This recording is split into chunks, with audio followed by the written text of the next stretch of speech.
off with a 5-run win. But the Storm Chasers are making another late-season push and still have hopes for a third straight national title. The showcase comes to Omaha now on ASN.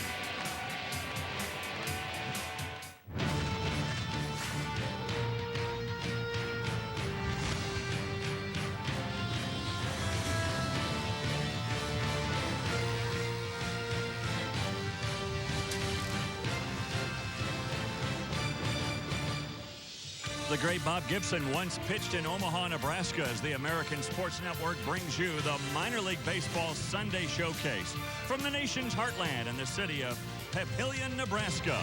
Tonight is AAA action from the Pacific Coast League, and it's a matchup between the defending AAA national champion Omaha Storm Chasers as they host the Nashville Sounds. Well, hi again, everyone. I'm Dave Armstrong, along with former big leaguer and former Royal Brian McRae. You never played here, though, in Omaha. All those years you were in a Royals uniform, and even through their minor leagues, you never made it to Omaha. No, only made it here for one exhibition game. I got called up from AA Memphis, but the players that did play here, they really enjoyed the city, enjoyed the fans, and it's a place that's special in Kansas City Royal history. Well, the fans are enjoying it right now because they've won back-to-back national championships. Quite a run for Omaha. Well, it shows you what the big league team has done with their run last year and this year, and now the minor leagues are producing the same thing. So what Dayton Moore is trying to do is get guys that are winning at every level, moving them on up, and they can do it at the big league level after that. Well, B-Mac, what we've done all summer long is showcase a lot of young talent. Joey Wendell certainly fits into that mold, a guy who was kind of buried in the Cleveland organization, getting a fresh start now with Nashville and the A's. What you're going to see out of him long-term is probably gold glove defense, gap-to-gap power. He came over in the Brandon Moss trade, and he's a guy that I think the A's are going to probably move up to the big leagues here pretty soon. And then you've got a kid by the name of Brett Eibner, who pitched once upon a time. Now he is in the field and playing very well for the Omaha Storm Chasers. He was a fourth-round pick out of high school, decided not to sign, went to Arkansas, was a two-way guy, and that might have stunted his development a little bit at the minor league level, but now he's coming into his own, a 26-year-old player, so right now is the time where he needs to make a move if he's going to get on that big league roster. So a couple of young stars trying to make their way in the minor leagues. Last night it was Barry Zito, the veteran former Cy Young Award winner, who pitched great for Nashville as the Sounds took Game 1 of this 4-game series. Who wins Game 2? Come back and find out with us as the Sunday Showcase brings you the Sounds and the Storm Chasers. A sunny night greets us here in Omaha, Nebraska, as we get ready for the Sounds and the Storm Chasers. Let's check out the starting lineups.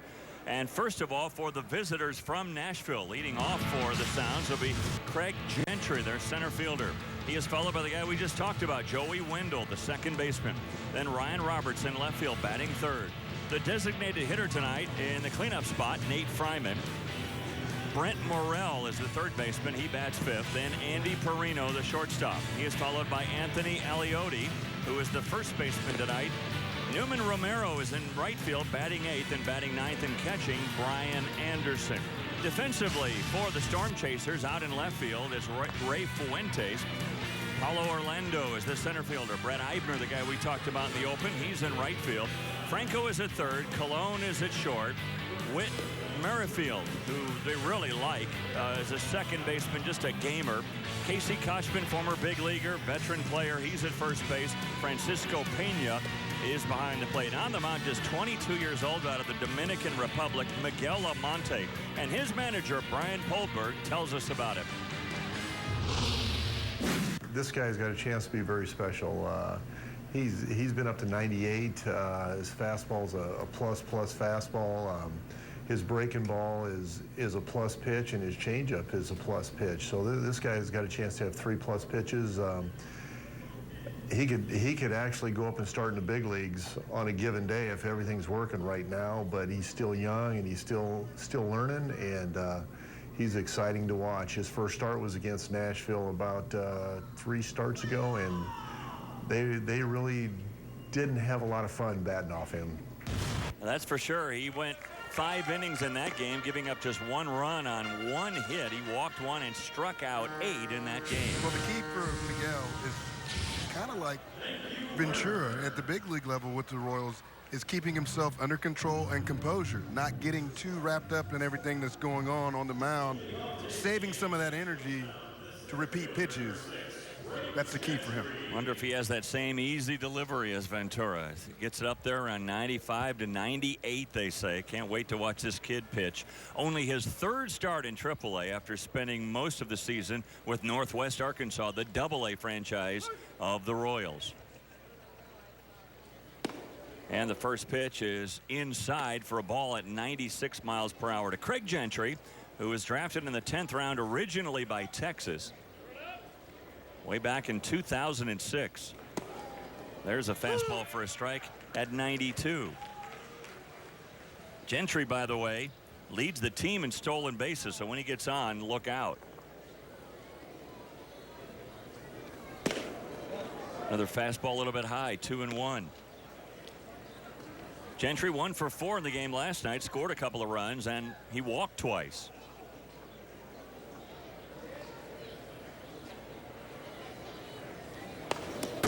Check swing foul. And you got to be careful if you're that on deck batter. Well, you see Steve Scarcone, the manager of the Nashville Sounds. He has been in the A's system since 2009. Of course, he was the manager of the Sacramento River Cats, and now Nashville. Nashville not new to AAA, but new to the A's. In 2015, the A's made their AAA team the Nashville Sounds. Formerly a longtime Pirate affiliate.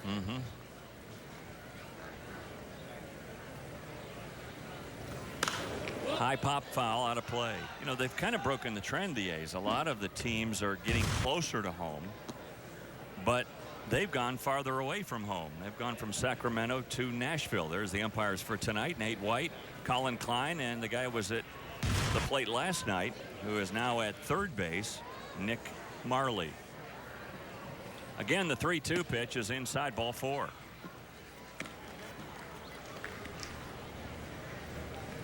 Well, you look at Almonte, he really doesn't walk too many guys. He's got pretty good control. He has walked 6 so far in 15 innings, but he struck out 16. Well, you like the strikeout to walk ratio, and the swing and miss stuff is there. As Brian Polberg said earlier, he just needs to mature, pitch some more innings, gain some more experience. Quick move to first, and Gentry had to be careful. Gentry, as we mentioned, leading the team in stolen bases. He's got 19. Only been caught 5 times. Hot shot that gets by Franco at third. He was playing even with the bag, and it scoots on by for a base hit for Wendell.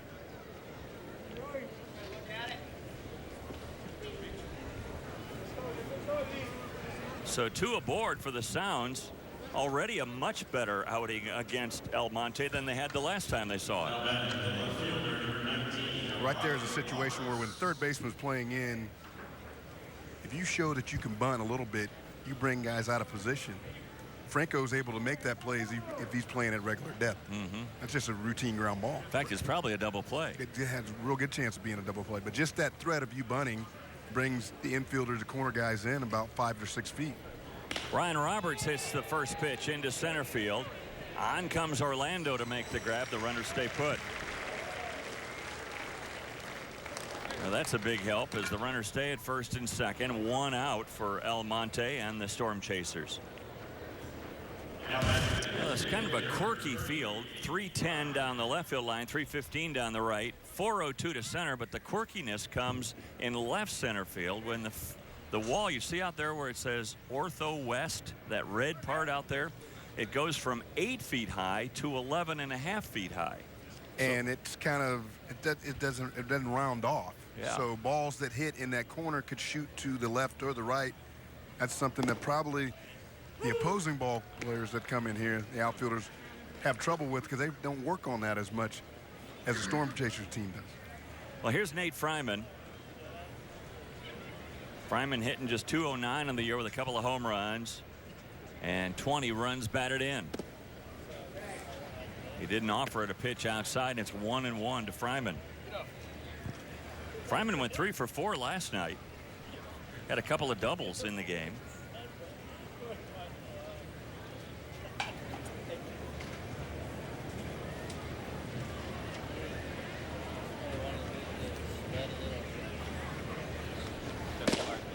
Did he offer?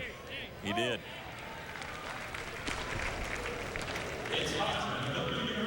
Boy, just from first blush, Almonte, you just see that pitch. It just gets there really quickly to the plate. And you see the hitters, they're kind of cheating for the fastball. Yeah. They're trying to get ready, be on time for that fastball, and jump on it. And then he comes back with that and really makes your swing look silly. Because a guy that throws that hard, you can't look for one thing and adjust to the other. Yeah. Usually with hard throwers, you look for your fastball. He's going to give you some fastballs to hit. Your job is not to miss it. Easier said than done. A lot easier said than done. And a high pop-up on the left side of the infield. Franco. Infield fly rule has been called. So Fryman is out, number 2.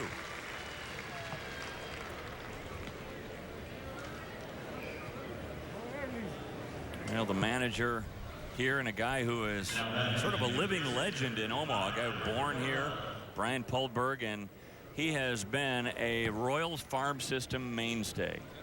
He was around when I played in the organization. I signed in '85, and he had been in the organization for a few years then.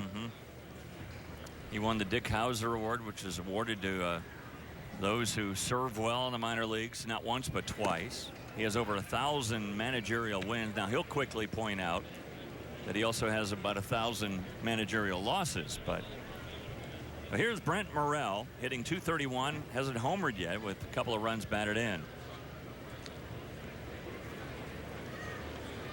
But when you see some of the guys that are producing in Kansas City over the last decade or so, Brian Poldberg probably managed them at some point in time. Swing and a miss at a fastball up around the bill of the cap. Yeah, Poldberg was a guy that also served some time in Kansas City as a coach with the Royals in a variety of capacities in the 2000s. He's been at about every level in this organization as a player and a coach. Yes. And probably been through 6, 7 different regime changes. Yeah, right. Ownership, management, general managers. He has seen them all come and go, and he still remains a mainstay and one of the great guys in baseball. High fly ball hit pretty well to center field. Orlando going back, looking up, and gone to straightaway center field. Brent Morrell with his first home run of the year, and it's a 3-run shot.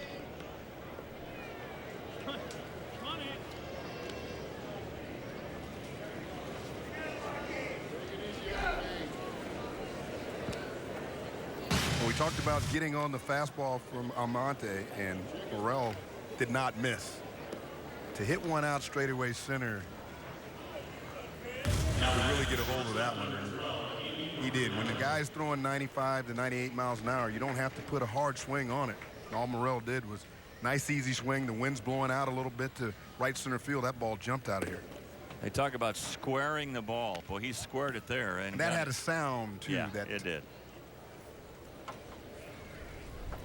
So just like last night, the Sounds get a 3-run homer in the top of the first inning and take a 3-0 lead. It looked for the moment like Almonte might get out of this unscathed, and then Morrell hits that blast to center field. Andy Perino, the batter. And that's a ball down low, 2-1 to Perino.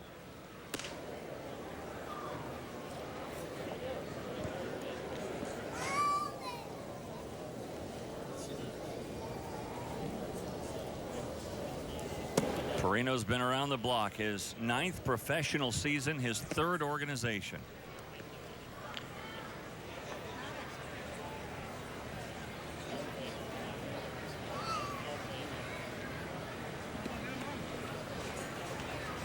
Played briefly with Oakland this year, went 0 for 6. Fouled straight back. Full count now on Perino. Almost everybody we see in this game could step into a big league locker room and make a contribution as a bench player or a spot starter or do something of that nature at the big league level right now. So they've developed to the point, BMAC, where they're not going to get embarrassed if they go to the big leagues. They've been around the block a little bit. Right. They've been around the block. You see some guys that had some extensive big league time. Barry Zito started for the Nashville Sound last night. And you see guys that have had cups of coffee. They're ready to go if need be. High fly ball right down the line, and the wind will push that back to Fuentes, and that'll do it. Sounds are gone in the first, but a 3-run home run by Brent Morrell with 2 outs in the first inning gives the Sounds a 3-0 lead. And now the Storm Chasers come to the plate.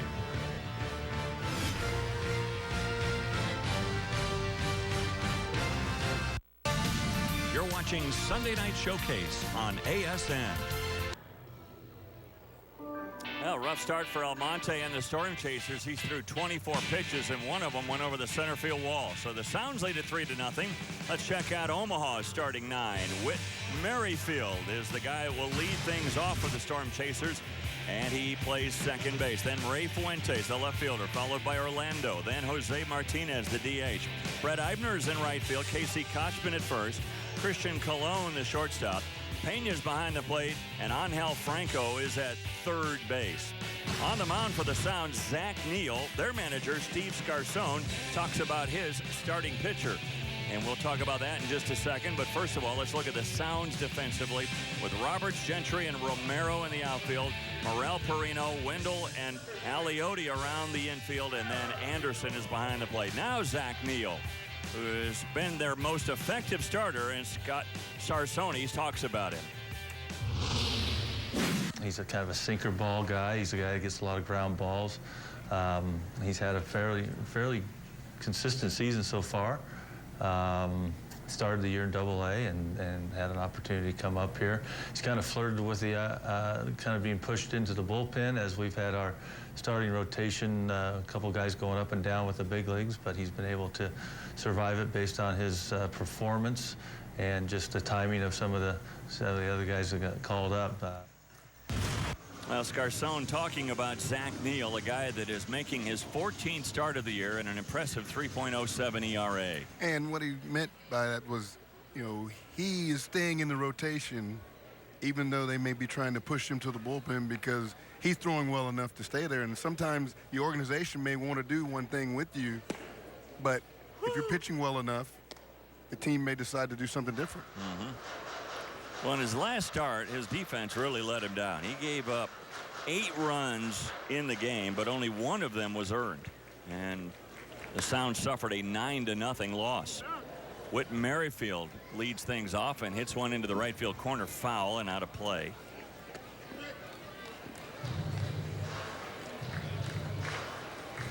Merrifield got off to a slow start for the Storm Chasers, but he's been on fire of late. His last 8 games, he's hitting .353.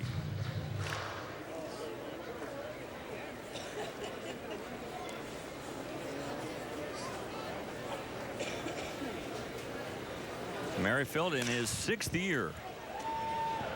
Little roller up the middle. Wendell's got it, and out number 1.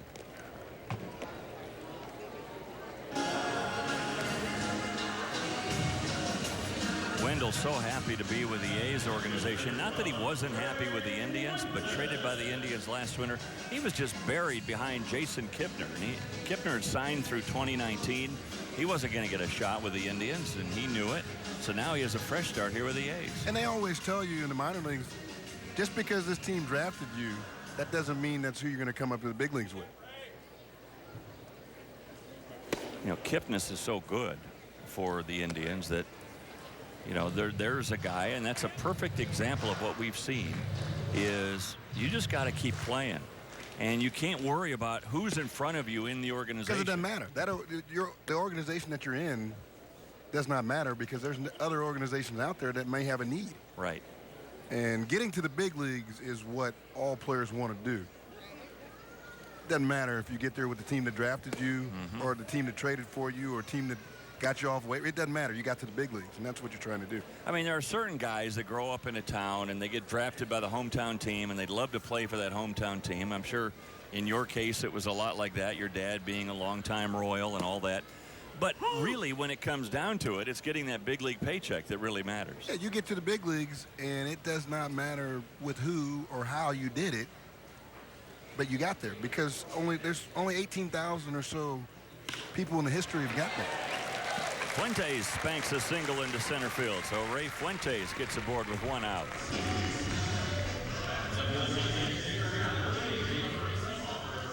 And that'll bring up Paulo Orlando. Orlando in his 10th year of pro ball. He's been in the big leagues for 32 games. He's played with the White Sox and with the Royals.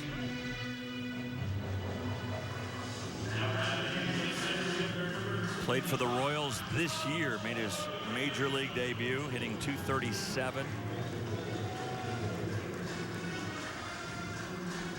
He is the first player to triple in all of his first major league at-bats. First 3 major league at-bats, he hit triples in all of them. It seemed like the first month, every time he got a base hit, it was extra base hit. Yeah. In fact, when he got demoted, he was leading the major leagues in triples. And really the only reason he's here is because he has options left to where he can be sent down to the minor leagues. Because he's played well enough and contributed enough to where he should be on that big league roster. And that's the thing about some of these players that's unfair at times. It's not because he didn't produce or didn't do what the organization asked. It's because he has a minor league option, so he's the odd man out. Gets caught in the paperwork. But he should be in the big leagues.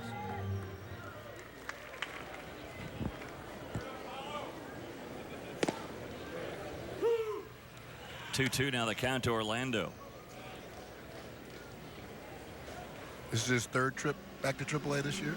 Yes. And the drive up and down I-29 is always a lot tougher to make from Kansas City to Omaha than Omaha to Kansas City. Yeah, I don't think you get back here as quick as you get down there. For some reason, you just really seem to be going uphill. But the good thing is he's collecting a lot of reimbursement money on travel and all that. Yeah, there you go. Always a bright side. 2-2 pitch just misses. Now full count. Let's see what Fuentes does with 1 out and a full count to Orlando.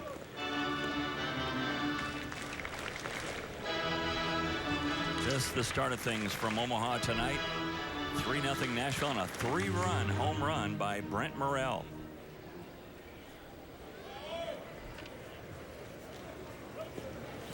Swing and a miss. And a good thing Fuentes wasn't running. So 2 out now in the Storm Chasers first. Neal is not a strikeout pitcher, but put that ball right on the outer black where Orlando could not do anything with it. So now Neal will turn his attention to Jose Martinez, good hitter, hitting .380 on the year. In yes, May, you said he hit 380. Yes. In May, he hit .388. 380. With 6 homers and 42 runs batted in.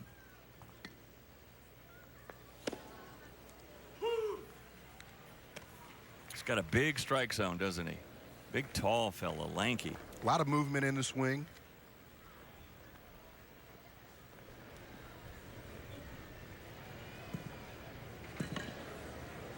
Signed as a free agent this last January. Fouled out of play. 2 strikes now on Martinez.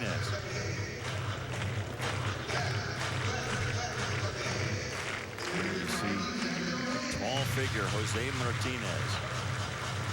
Played first base last night.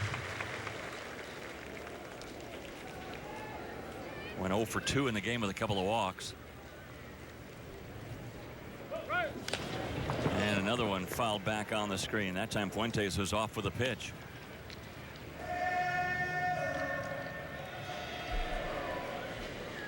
Martinez from Venezuela. He's 27 years of age now. And you look at his numbers in the last 10 games. Look at that. 17 for 35 over that stretch. And that's after hitting 388 in the month of May. Down low. He cooled down a little bit. Yeah, really. It's amazing.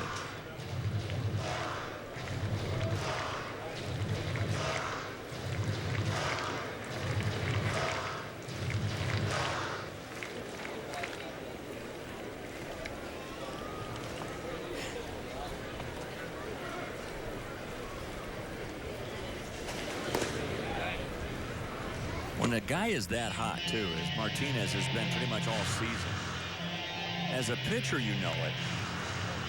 And he's an intimidating figure at the plate because you just think, how can we get this guy out? Sometimes you just try to throw the ball down the middle and let him get himself out. Yeah. That one came up and in. I think it hit him or the bat hit him. Got him right on the hand. Well, you could hear that up here. That's why I wasn't sure if it hit him or the bat.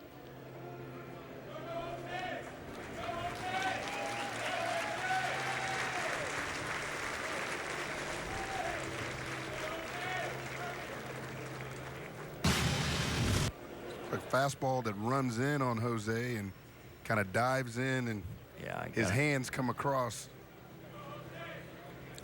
Right on the knuckles. Right there. What's that feel like? That doesn't feel too good, but what you see now a lot with guys that jump out over the plate is they expose that part of their body, their hands, their face.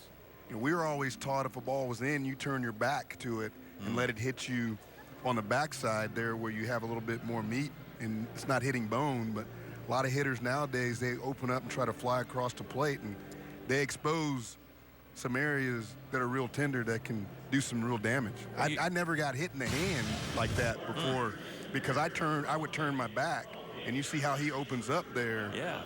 We were always taught that you turn into it to where it's going to hit you on the backside. A lot of hitters now open up, and it does a lot more damage. And then you see the guys that do, a lot of them are padding all over on elbows and armor. hands and everywhere. Well, the game has changed to where hitters stand on the plate with pitchers going away so much and don't throw in, so they dive.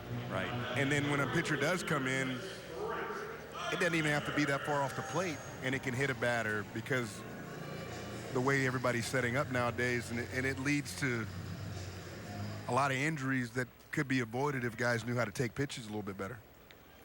Well, here's Brett Eibner.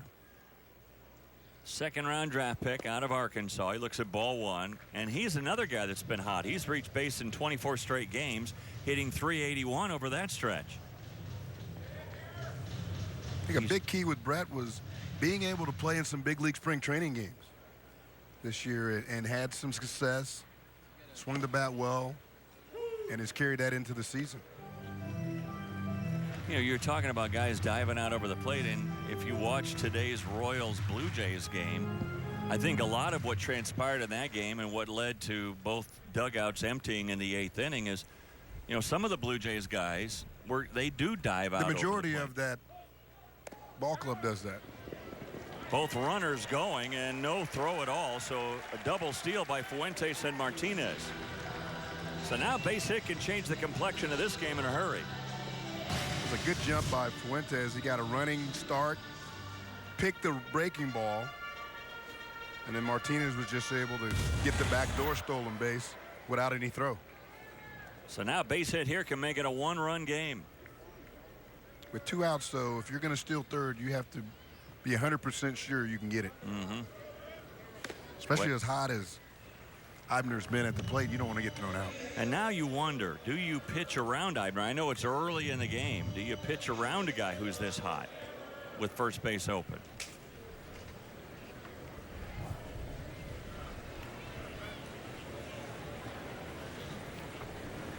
We could see the offense is coming for Eibner. That was a pitch that might have been out of the strike zone, but he offered at it, and it's still 2-2. I touched on it a little bit in the open. He was a two-way player at Arkansas, and a lot of scouts thought he was better on the mound than he was at the plate. His sophomore year at Arkansas, he only hit .230. He really struggled, but he threw 60 innings and threw the ball well, so there was some thinking that, you know, he's got a chance to be a high draft pick on the mound. Down in the dirt, now a full count. So from 1-2 to 3-2.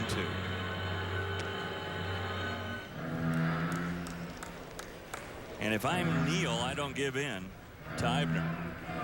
Have a 3-run lead. Guy that's hot. Try to make him hit your pitch.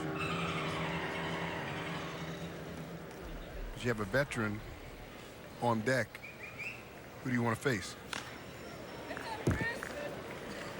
Eibner does a good job of just wasting that pitch.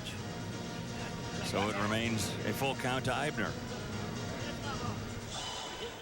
Boy, how many guys have we talked about this year that have come from the University of Arkansas? We see a few of them in this game. Yeah. They produce a lot of good players. And that's ball 4. So now they're loaded.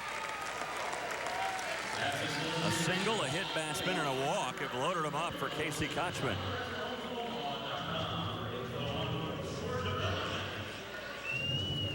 Well, Kochman, a veteran, 14 years. Brian Polberg, his manager, said it's like having an extra coach on the team. When he's not in the game, he's still in the game mentally, and he is always telling the younger players what they should be looking for and how they can get to the big leagues. This is a guy that's had a certain level of success at the big league level, played on some good teams, put up some decent numbers at times.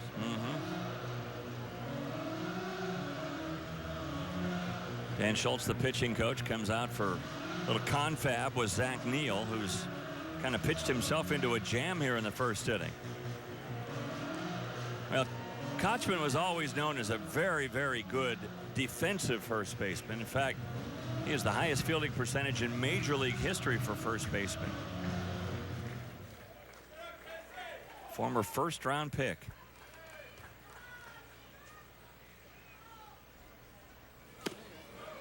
Swing and a miss. Kochman has been in the Angels, Braves, Red Sox, Mariners, Rays, Indians, Miami, and Kansas City. He's been in all those organizations. And this one drilled to deep right field, and you can forget about it. Wow!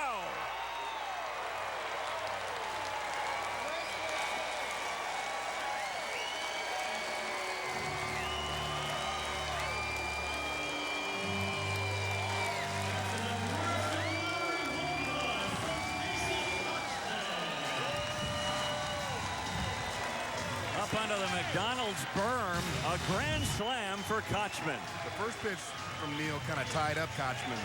The second pitch was elevated, and Kochman didn't miss it. That was a no-doubter. No doubter, 939 big league appearances for Casey Kochman. Well, we've got a brand new game, and this time it's Omaha's in front. Just like that. A 3-run homer in the top of the first and a grand slam in the bottom. And a swing and a miss by Christian Colon. Forget about that coaching stuff. Kochman's still got a little playing stuff left in him. And some of these guys know that they probably don't have a chance to get back to the big leagues, but they want to continue to play anyway because they enjoy the game and they're having fun. And this one drilled out to left center field. Colon takes a big turn but goes back to first with a long single.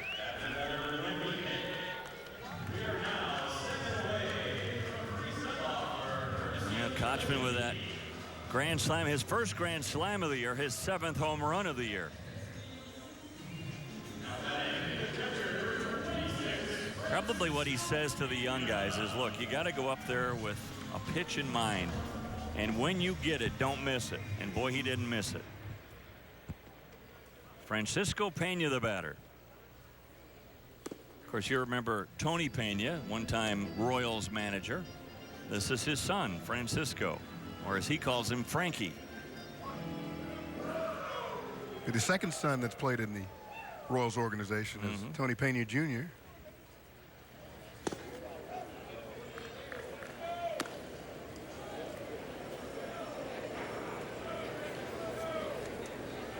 Boy, 33 pitches now for Zach Neal on a warm night here in Omaha.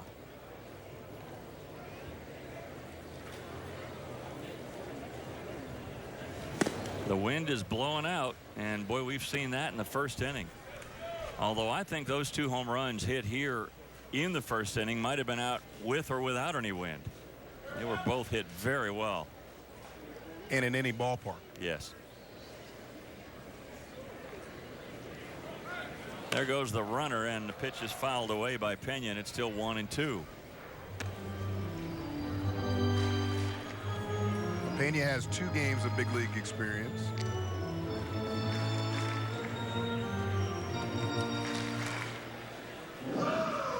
At some point tonight, I want to tell you the story of Francisco Pena and our executive producer, Kevin Shane.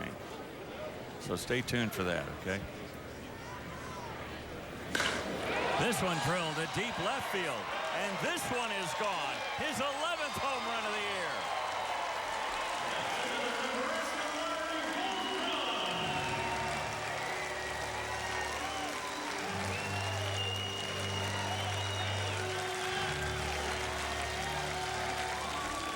Wow, what an onslaught by the Storm Chasers. 5-3, 6-3.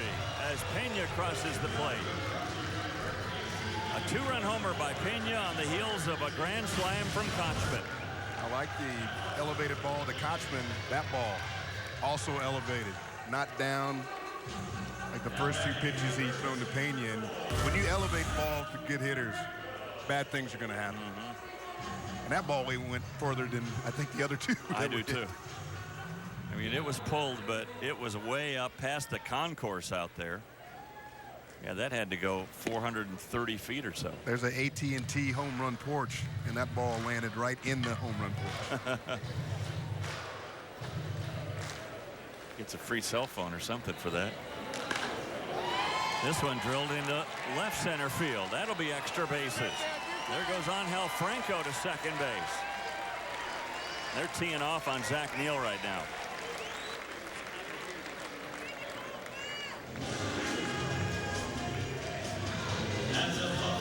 And a little bit like Almonte, it looked like Neal was going to get out of this with not much damage.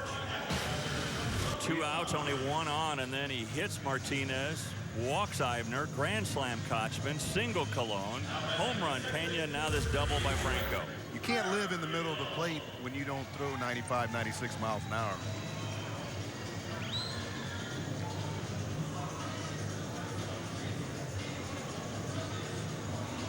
Well, Phil Koch, former big leaguer with the Detroit Tigers, is warming up out in the bullpen. 10th man to come to the plate for the Storm Chasers here in the first inning. Dan Schultz and Steve Scarcone are sitting there going, holy cow, we had a 3-0 lead, didn't we? That evaporated quickly. The Storm Chasers had doubled that at 6-3 Omaha.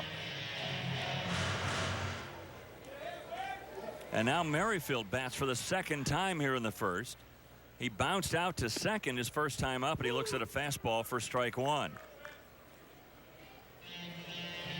Talking to Poldberg about Merrifield, he said, you know what, you could just put ball player right underneath his name, and that's an extreme compliment to anybody who plays this game.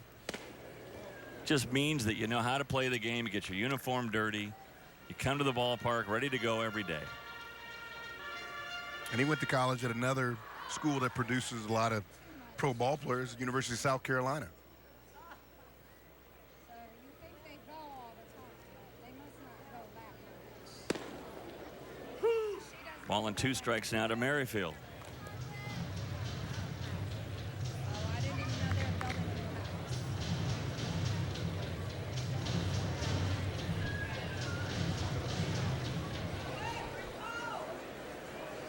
Zach Neal's got to feel shell-shocked on the mound right now. Ground ball up the middle. Perino's got it. His flip over to first. just in time, and that'll do it.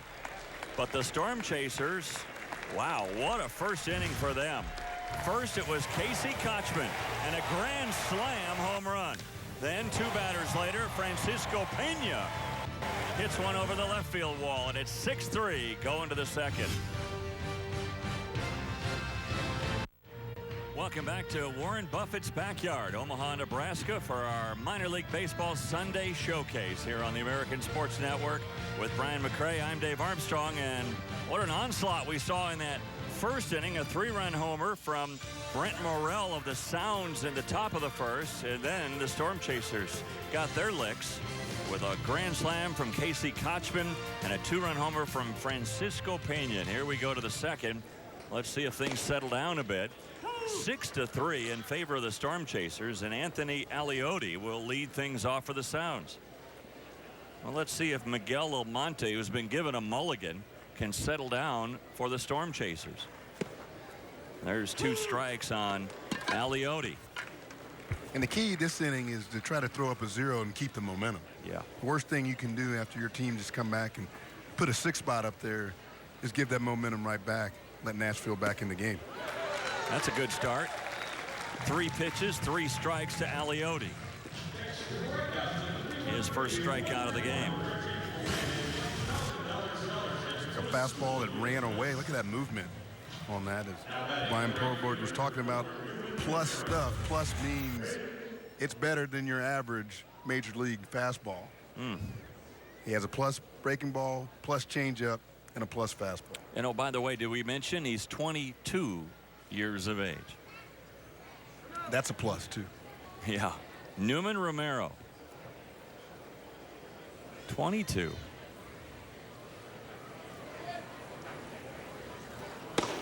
Inside, ball 1 to Romero. You know, we always talk about how walks kill you. How about this? Almonte walked to the leadoff batter for the Sounds in the first. He came around on the 3-run homer. And then Neal not only walked a batter, but hit a batter. And both of those came around to score on the grand slam. It's almost like the game has a way of getting back at pitchers that walk batters. Especially when you do it with 2 outs. Just missed inside. So it's 3-0 to Romero.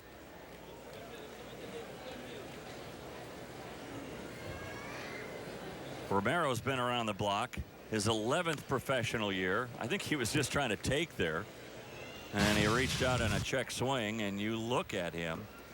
Here's a guy that has played for Cleveland, Detroit, Colorado, Baltimore, and now Oakland, all in their farm systems. In fact, the A's are his 8th different organization. So he plugs away, and he takes ball 4. Second walk issued by Almonte. And immediately Pena goes out to have a word. I'm guessing I never, ever threw anything close to 90 anything. But I'm guessing if you have the stuff of Almonte, a plus fastball, and you're 22, I'm guessing that one of the things you have to learn is that you don't have to strike out the ballpark. Or you don't have to throw 98 every pitch. Yes. You know, you can work 95, 94, get some movement on your fastball, get 98 when you need it for a strikeout. But, you know, some of these pitchers that throw that hard, they're not at their best when they're throwing their hardest. Brian Anderson is now the batter. Brian hitting just 181.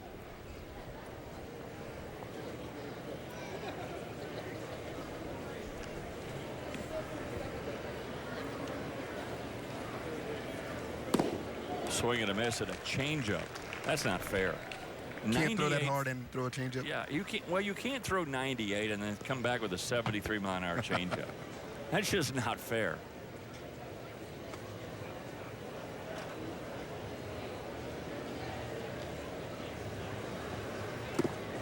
Check swing, ball 1. Anderson's actually been in the big leagues with St. Louis. Made his debut with the Cardinals back in 2010. He was invited to the A's as a non-roster invitee to spring training this year.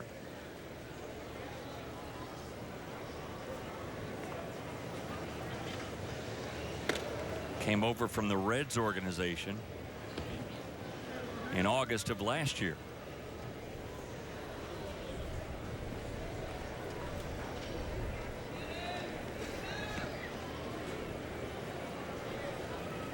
Swing and a miss, and down goes Anderson.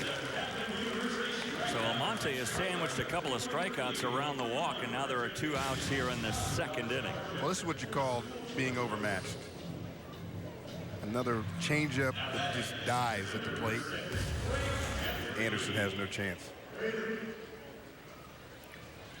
So now back to the top of the order. Craig Gentry, the batter. He singled and scored in the first.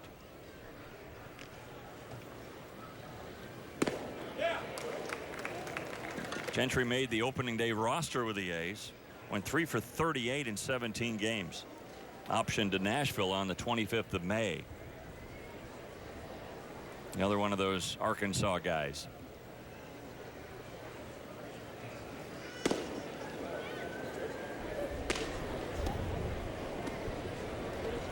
Wrong color red here in Nebraska.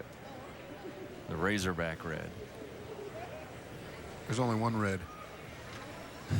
The big red.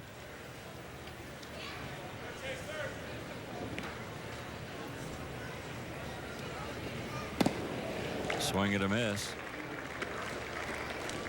Starting to mix that changeup in a little bit along with that fastball. Ball and 2 strikes on Gentry with 2 out and 1 on. 6-3 our score. Omaha with 2 home runs in the bottom half of the first inning. And strike 3 called. Almonte strikes out the side, and that'll do it for the Sounds in the second inning. We go to the bottom of the second, and Almonte back on track. 6-3 in favor of the Storm Chasers.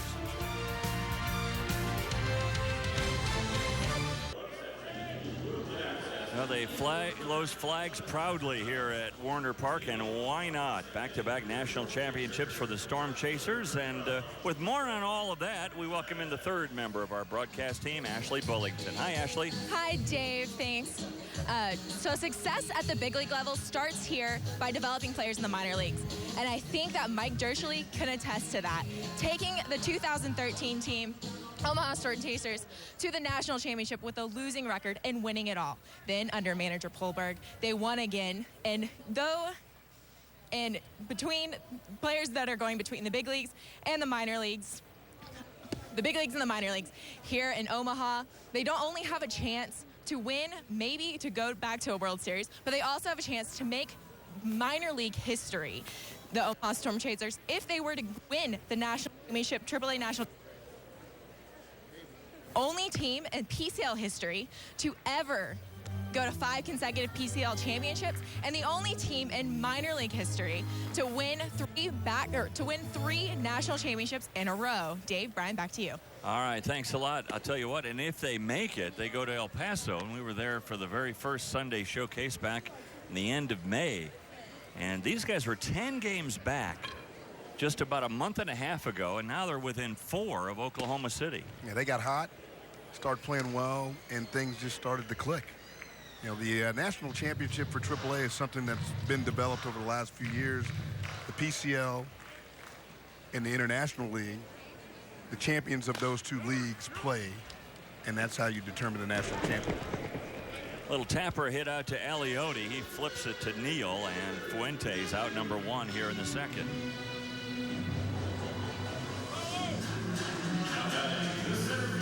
Let's see if Zach Neal, after he threw 44 pitches in that first inning where he gave up 6 runs on 5 hits, 2 home runs surrendered by Neal in that first inning. And that's after his team handed him a 3-0 lead. I think Neal is in a situation where, because they still have 2 more games in this series, and because of being on the road and the conditions and things like that, how hot and humid it is, they don't want to run through a whole lot of pitchers real quick. Here's Orlando. Thing with Neal, though, he's probably about halfway to his pitch count. He's already at 50 pitches on the evening. Orlando struck out his first time up, and way inside.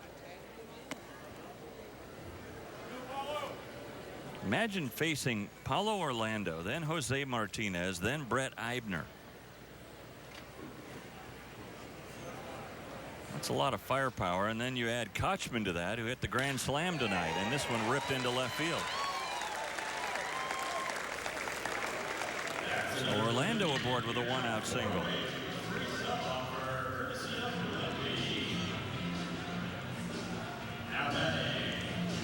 I would have to say, as we watch Zach Neal, location has been a big problem for him. His Yeah, and I was pitches just are up. about to say that. Elevated, but also catching a lot of the plate. You can't work in the middle of the plate against any kind of hitter.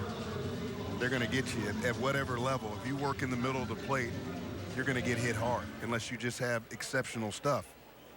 If you're throwing 88 to 91 in the middle of the plate, you're going to get hurt. You think back to that first inning. Here's Martinez. He has 2 strikes on him with 1 on, 2 outs in the first. And he gets hit by a pitch right on the hand, right on the knuckles. And then Eibner is at the plate after a double steal, and it's 1-2 to Eibner. And so now Neal, with first base open, pitches around Eibner as down goes Orlando to second base, and he's in with a stolen base. That's the 3rd stolen base for the Storm Chasers here tonight. They had the double steal that I was just telling you about, and then Kochman follows with the grand slam home run. Orlando is a world-class sprinter in Brazil, and that speed has not translated over into stealing a lot of bases over his minor league career, but I think he's learning some things, working with Rusty Kuntz there in the big leagues with the Royals, learning how to read pitchers a little bit better, put that speed at work, because he's a guy that he can do a lot of things for you to help you win a ball game. That's his 8th stolen base. And the count is now 1-2 to Jose Martinez.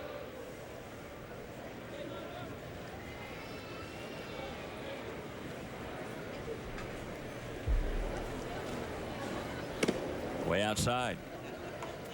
Well, you look at Martinez and then you think of what Polberg thinks about his designated hitter.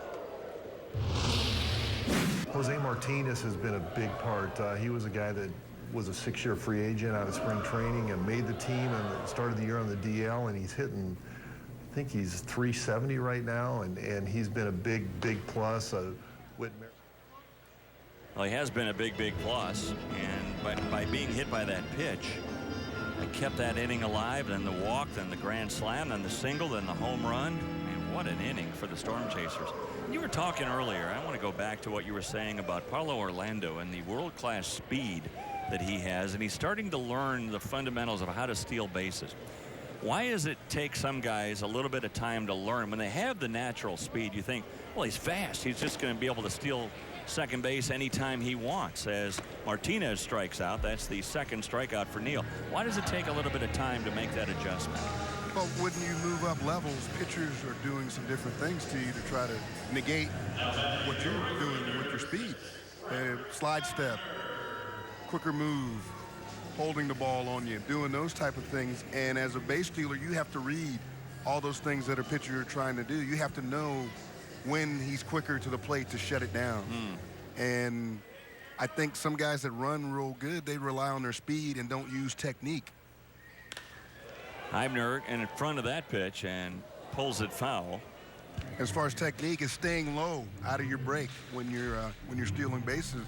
Guys that run fast, sometimes they think that we can just do any kind of jump and come straight up sometimes and not stay low. And you know, those are the things that when you see a guy that runs real well but can't translate it into stolen bases, it's some of those little technique wise and just studying other pitchers and what they're trying to do to you that they may not be real skilled on, and that's why they're having trouble stealing bases. I still remember Vince Coleman, great base stealer, right? Vince Coleman said all pitchers had a balk move. You just had to learn it. You just had to figure out what their balk move was. And once you did, then you had them in your hip pocket. And it takes a while. You know, at this level, when you get to AA and AAA, you're playing a lot of the same teams multiple times, and you see them in 3 or 4 series where you can get a book. You know, I kept a notebook on pitchers. You did? Yeah. Jeff Cox was my manager in AA, and he gave us all a notebook first day of the season and said, this is your brain. because you're not going to remember everything. So write it down. Right fielder's arms, catcher's arms, pitcher's moves, things like that. Write these things down so when we play these teams over and over again, you can go back to look there and they have some tendencies. So I would think in your book, not only do you talk, write in there about pitchers' moves, but also catchers and how good they are. And if they like to back pick and things like that. Because most of the time you're stealing bases off the pitcher. Right. But if a catcher's real quick and likes to throw the ball and back pick, there's things that you need to know. Because if you get a big secondary lead, he's going to throw behind you. So you can shorten up your secondary lead and things of that nature when you're on the base. So what would you look for? Like from a right-handed pitcher, what are you looking for when you're at first base? Lower body. I cut him in half. Cut him at the belt. And I look at, there's something that he's probably going to do with his back leg because he's got to push off to come home. So that's the first thing I look at is what he does with his back leg. Is he pushing off before he comes home? And is there no pressure on that back leg when he comes over to first base? So if you see the pressure on the leg, there's only one move he can make. He can only come home. And a swing and a miss by Eibner, and down he goes. That's fascinating. We'll learn more about base stealing as if any of us have the speed to be able to steal a base I can't anyway. steal a base now. 6-3 as we head to the third. Before the Sounds come to bat in the third, we're all learning something about trying to steal a base. Now, we're looking at Zach Neal. We're looking at that lower half of the body, Brian, that you were talking about. And I'm looking at that back leg. Okay. So now roll it here, and you tell me when you're right there. Where are you going? I'm gone when that leg lifts because I see the pressure on that back leg. That means he's got to go home. He's pushing off. So there's a little subtle move that a pitcher makes that you can tell, and it's almost like a split second. And you have to pick those up on different pitchers. That's how fine it is to getting a good jump or getting a bad jump. So you're not even reading that front leg of when he. The front leg has nothing to do. Unbelievable. Yeah. See, I always thought it was the front leg. No, because the back leg tells you what he's gonna do. Okay. If he puts pressure, usually they go to that back leg first. Right. They have a little twitch there, and then that leg goes up. If you wait till the leg goes up, then you're gonna get a bad jump. Well, meanwhile, Joey Wendell leads things off in the third for the Sounds with a 6-3 lead for the Storm Chasers. Wendell will be followed by Roberts and Fryman. Because the reason I always thought it was the front leg is because if the front leg goes to a certain point, and if he has to go home. Yeah, front leg goes up, he has to go home. He has to go. But there's something that most pitchers do before that front leg goes up that kind of tips that they're going there. And other pitchers had things like Tom Glavine held his breath, took a deep breath when he was going home. He'd just go, and I'd start running right after because that was his mechanism that said the runner's okay, I'm going home. Interesting. And for 8 years. You saw, and you never let anybody know. No, I tell other people. You tell other guys. I wasn't one of those guys that kept it to myself. Okay. Because I would keep that to myself. No, I wouldn't, because I would figure at some point someone's going to get traded and they're going to tell Glavine, look, do you know you do this? It's a tip. But pitchers are such creatures of habit that's how he cleared himself before he threw. You think he knew that? Somebody probably told him that, but he gets in the game and he goes back to what's real comfortable. Meanwhile, El Monte, back to this, has struck out 4 batters he's in the feeling last comfortable 5. right now. Yeah. So remember what I said about you're 22 and you can throw 90-some miles an hour and you don't have to strike out everyone? Well, maybe he will. Maybe he will. But the key with what I've seen over the last inning and a third now is his breaking ball and changeup is what he's using for the strikeout more so than the fastball. And that's probably because the Sounds are going up there looking for the fastball. Right. They showed him in the first inning what they were going to do. Right. A lot of times a team they'll give up their approach early. They'll let you know what they're talking about, what they're scouting, how they're going to attack you. And what they showed him was you throw a fastball early in the count and we're swinging. Robert said, that caught a piece of me. Not enough, though, to be discernible by the home plate umpire, Nate White.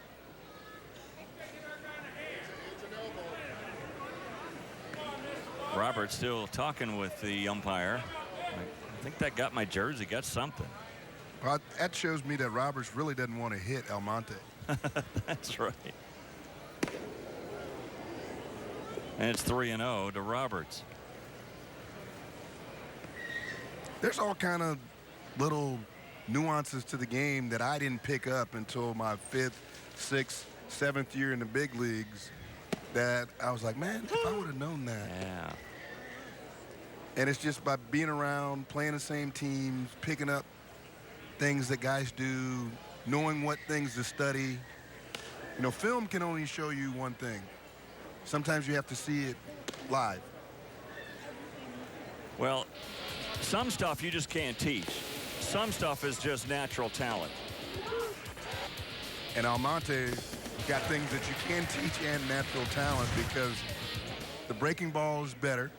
The changeup is going to probably end up being one of his best pitches to use once he moves up to the big league level, especially against lefties. That changeup is going to be a real weapon, and something that, you know, that right now it's a plus pitch. And he's going to learn how to throw it more in fastball counts. And that's going to even make that fastball that he throws at 95, 96, that's going to make that look almost 100 miles an hour. Well, he's upset with those 3 walks that you see on the screen right now. He's only given up 2 hits, although one of them was a 3-run homer in 2 in the 3rd innings. And now you look at Almonte versus Nashville this year. He has struck out 12 in 7 in the 3rd innings. And Nate Fryman can't catch up with that pitch. Strike 1 to Fryman, who popped out to 3rd base his first time up. But the thing I've seen just in this short period of time is there's a lapse for a hitter where he may paint and hit the zone on 2 or 3 hitters in a row, and then one hitter, the ball's just all over the place. Where it just that's just a lapse there where he's gonna reel it in to where you can't go from bam, bam, bam, hitting the zone with 3 or 4 pitches to not throwing a pitch close to the plate. Yeah.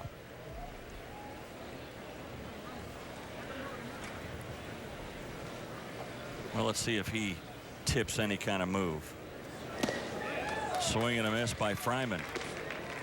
And he's quick to play. The Royals are teaching their pitchers in the minor leagues to be a lot quicker to the plate, give their catchers a chance, try to stop the running game by getting the ball and getting it to the plate quicker. You know, everybody's got a stopwatch for this, that, and the other. You know, the time from when he releases, you know, and all this stuff. Did you pay much attention to those kinds of times? No, because I thought that always put a negative in your mind. Yeah.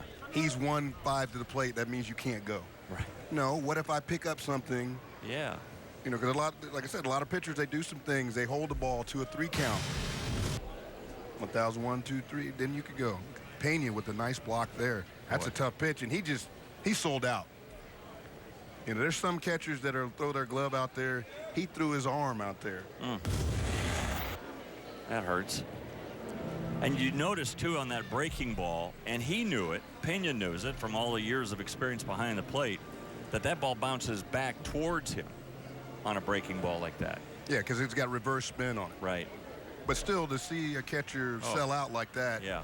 and that's his throwing arm, throw it out there, it's going to be numb for 20 minutes, but he still did it anyway. Might go in your book, too. Like, you know, his arm is numb. I'm going to run on this next pitch. Well, another strikeout.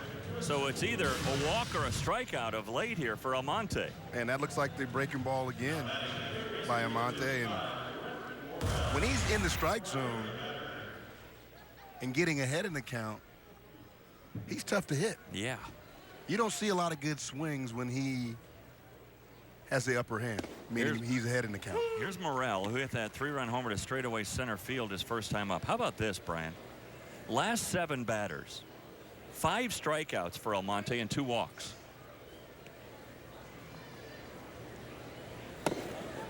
Down low, 1-1 to Morrell. And speaking of holding runners and what they're trying to do, Almonte is real close to a balk right now.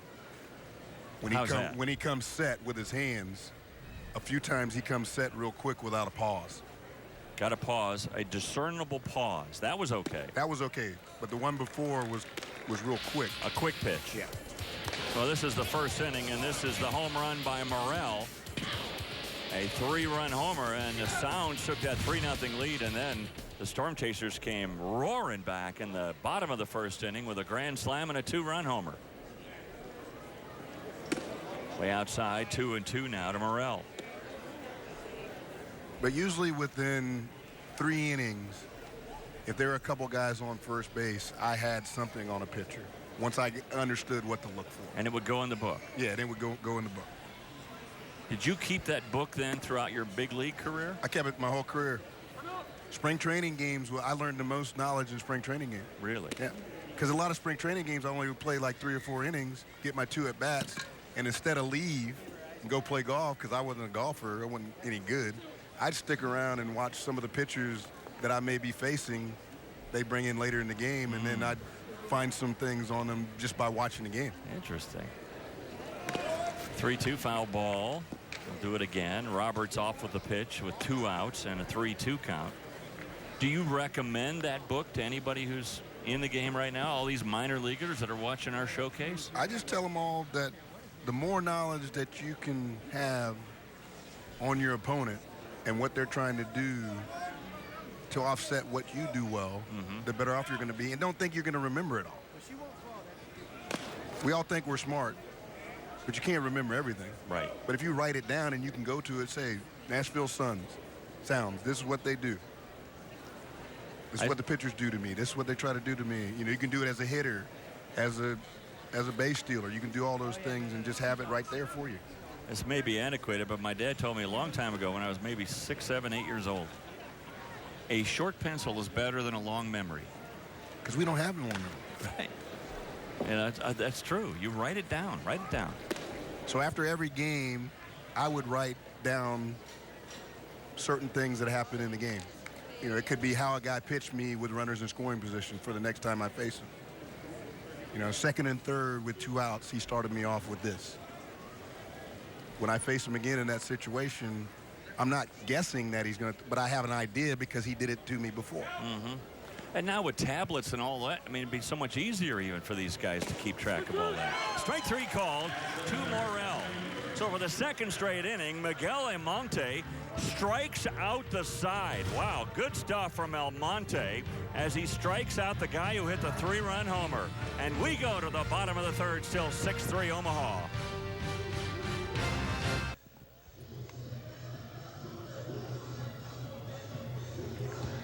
Welcome back to the Sunday Showcase from Omaha, Nebraska, where right now the Storm Chasers from Warner Park are leading the Nashville Sounds with a score of 6-3. Marty Cordero is joining us now. He's the president and general manager here, an outstanding job, and proudly wearing, you know, thanks for, for having us here anyway. Welcome to Omaha. Yeah, great to have you gentlemen here. Great to be here. I love this shirt, and it says it all, back to back.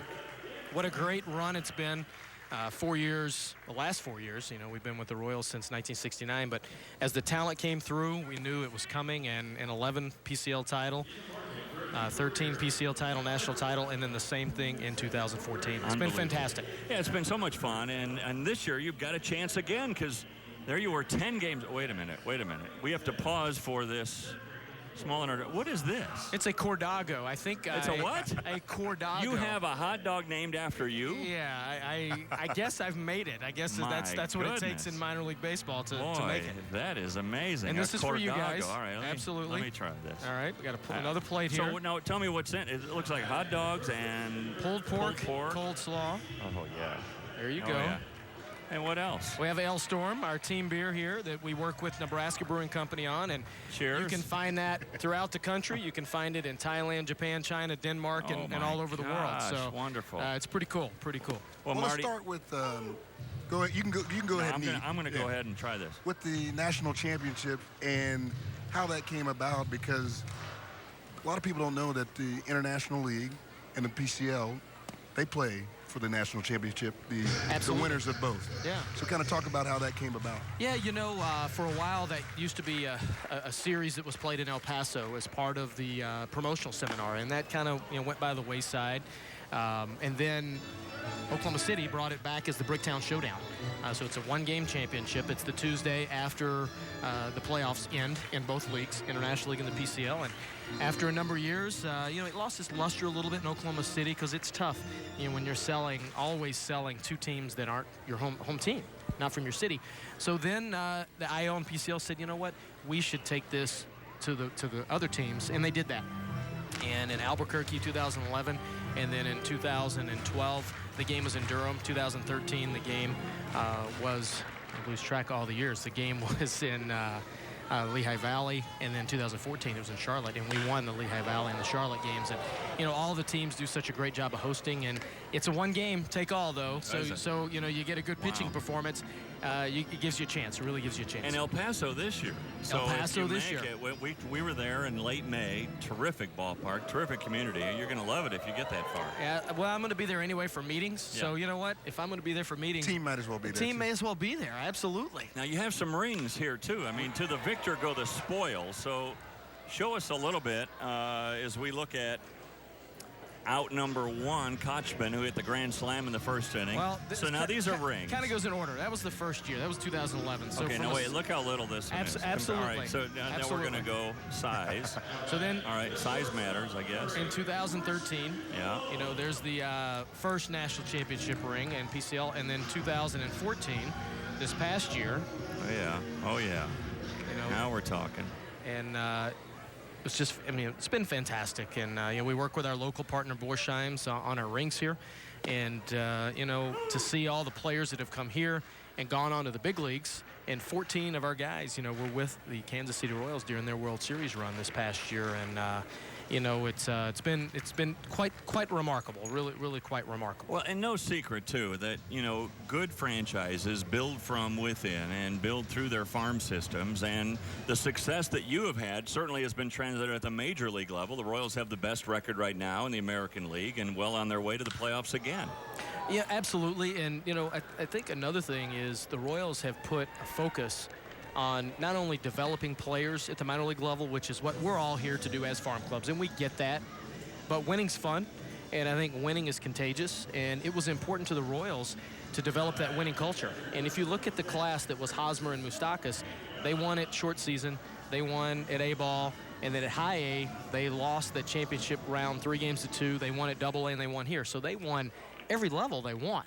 And apparently that mattered because, it's paying off in Kansas City. Well, that's how when I came up, and I signed in '85, and we won a short season championship, went to the playoffs in '86, I went to playoffs in '88, won a Southern League championship in '90. Was that in Memphis? In Memphis, yeah. And all those guys coming to the big leagues, we were all together, and we all won championships together 4 or 5 times before we got to the big leagues. And it matters. It absolutely matters. Marty, can you stick around? Absolutely. All right, 3 hard-hit balls, but nothing doing that time for Omaha. So we go to the 4th inning, still 6-3 in favor of the home team. We'll be back.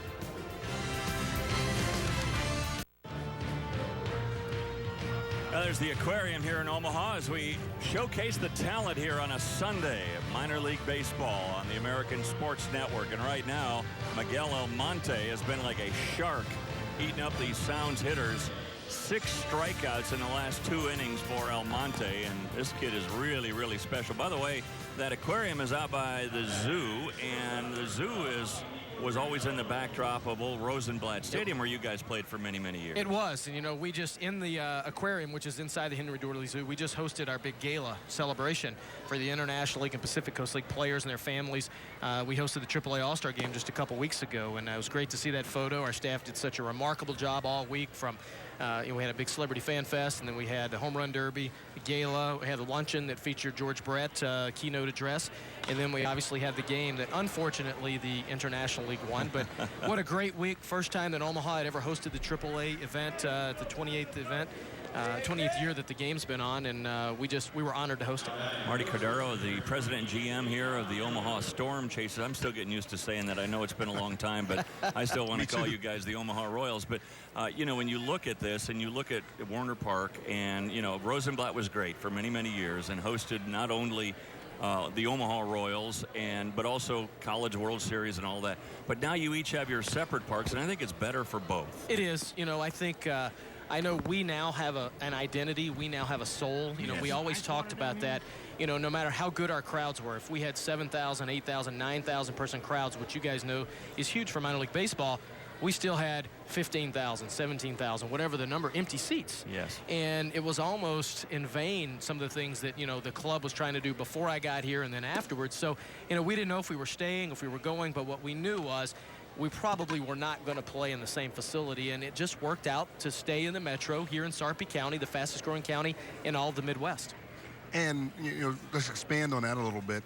You come out here and you look at this beautiful facility and you wonder what else can become in this area with this being as kind of the anchor place to be. It is. Omaha for years grew west. The metro grew west, and now it's southwest, and we're that southwest area, and this is the 370 and Highway 50 corridor is what it's called.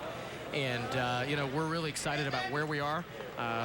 There's going to be 800 new rooftops within a 4-year period right here by the ballpark, all within walking distance. So we're really excited about the future here. And, it's been success. We do about 150 events each year between our games and special charitable events in high school baseball and college baseball. So we're really excited about the economic development that is happening around us. Aliotti with a double following the lead single, and that produces a run. Now it's 6-4. But love the way your team bounced back in the bottom of that first inning after, for the second straight night, falling behind on a 3-run homer. It was pretty nice to see that, and our speed really helps a lot with the stolen bases, and Coley, a little unorthodox sometimes in when he calls for steals and different things, but the Royals' speed wins, and our outfield in 2011 was David Lowe, Gerard Dyson, and Lorenzo Cain. And what most people know, Lorenzo Cain didn't even play center field that year. He played right field.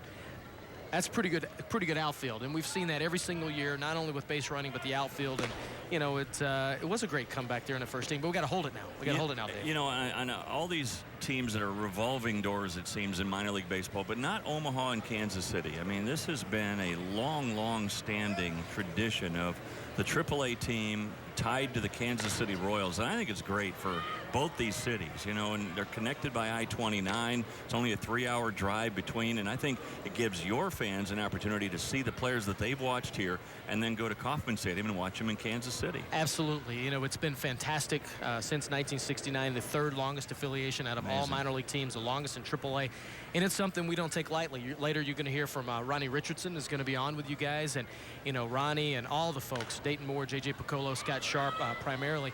Just a great working relationship. I can pick the phone up and have any type of conversation I want with them, as long as it's not about what player moves are, because they don't care what Marty thinks. But I still give my opinion. But it's been a great working relationship, and they've been very supportive in our move from downtown Omaha to Sarpy County. But what does it mean in a minor league city? What does it mean to the community to have a ball club right here in their own city? Well, we have an organization that last year alone did over 2,000 community service hours between our staff, players, our staff, which is 27 full-time members.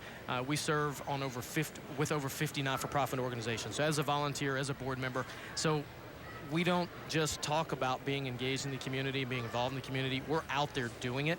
And I think that definitely pays off. As a team, we work with over 400 not-for-profits every year, and I think that's something that's very important, because we don't necessarily sell baseball. We sell community pride, we sell family fun, and we sell affordable fun. And that's something that's very, very close to my heart. Well, you've done a great job in your time here, and you're certainly recognized by your peers in minor league baseball, and just keep doing the good work, and maybe we'll see you in El Paso later in the year. I hope so. It would be just fantastic. Yeah, it was great. Thanks, Marty. Thanks so much Thanks for the me. food. And absolutely. What's the name of the dog again? Cordago. Cordago. That's what it is. Cordago. All right. Make sure you have that when you come to Omaha. And you've got to visit this ballpark. I mean, it is terrific. There's a little liner down the left field line and another double and a run-scoring double as well. So now it's all of a sudden 6-5, but out at second base. A little bit greedy on the part of Anderson at second base, and he is out number 1 there at second. But 2 runs have scored in this inning for the Sounds. Let's take another look at this.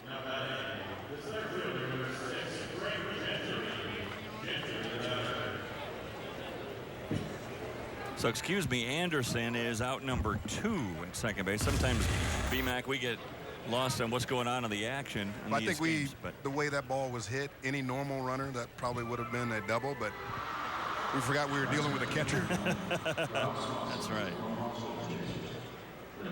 But he gets an RBI anyway. I think he'll actually get credit for a double because he was caught coming back to the bag. And now Al Nipper, former Red Sox pitcher out there, and the pitching coach for Omaha, out to visit with El Monte. It looks like the thing that El Monte got in trouble with this inning was the same thing in the first inning where everything was elevated. Fastball was elevated, wasn't down, wasn't hitting his spots, caught too much of the plate. And we've seen that with both pitchers, Neal and Almonte. Even though Almonte throws harder, still if you're working in the middle of the plate and you elevate your fastball, elevate your pitches, you're going to get hit.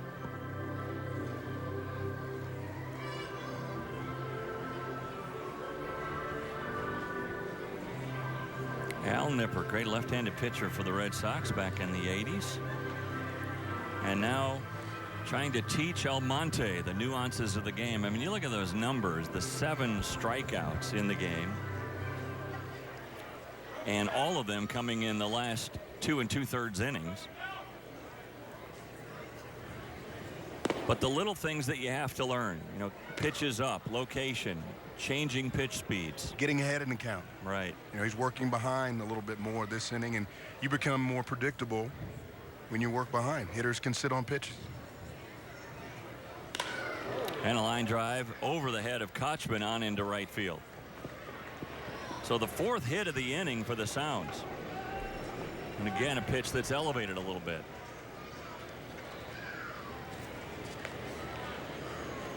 So it's a brand new ball game again, a 1-run game as the Sounds have battled back. And that's going to do it for Almonte. Here comes Poldberg out to make a pitching change here in the 4th inning.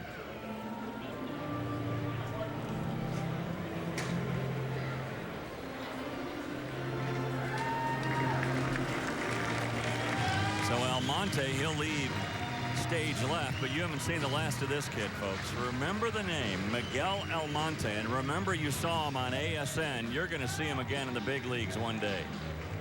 You look at the top 5 prospects in the Kansas City Royals organization, and Almonte is quickly moving up those charts. He's one of those guys that you look at for the Royals in their future.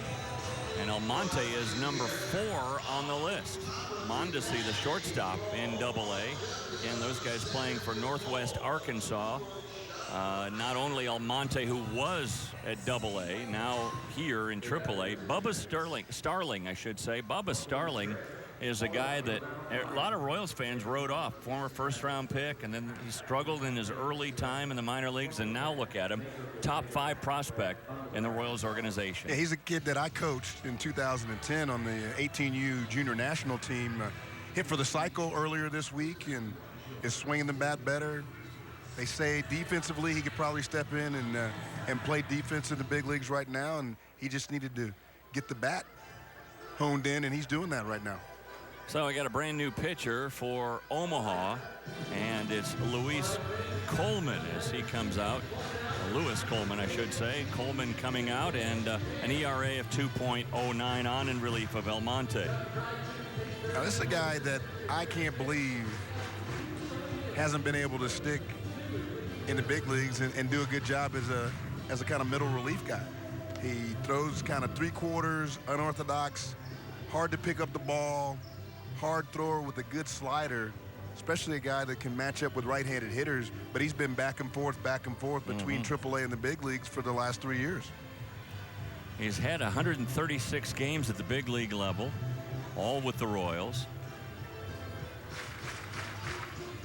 So a guy coming in to try to calm things down a little bit and keep the Omaha club in front. Right now, people enjoying this nice Sunday evening here in Omaha. Joey Wendell will bat.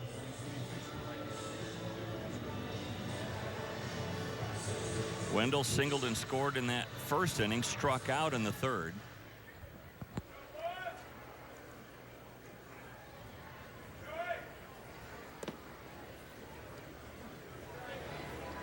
You can see Coleman, he kind of steps almost towards 3rd a little bit, doesn't he? Yeah, if you're a right-handed hitter, it's almost like he's stepping at you. Yeah. And then he throws across his body.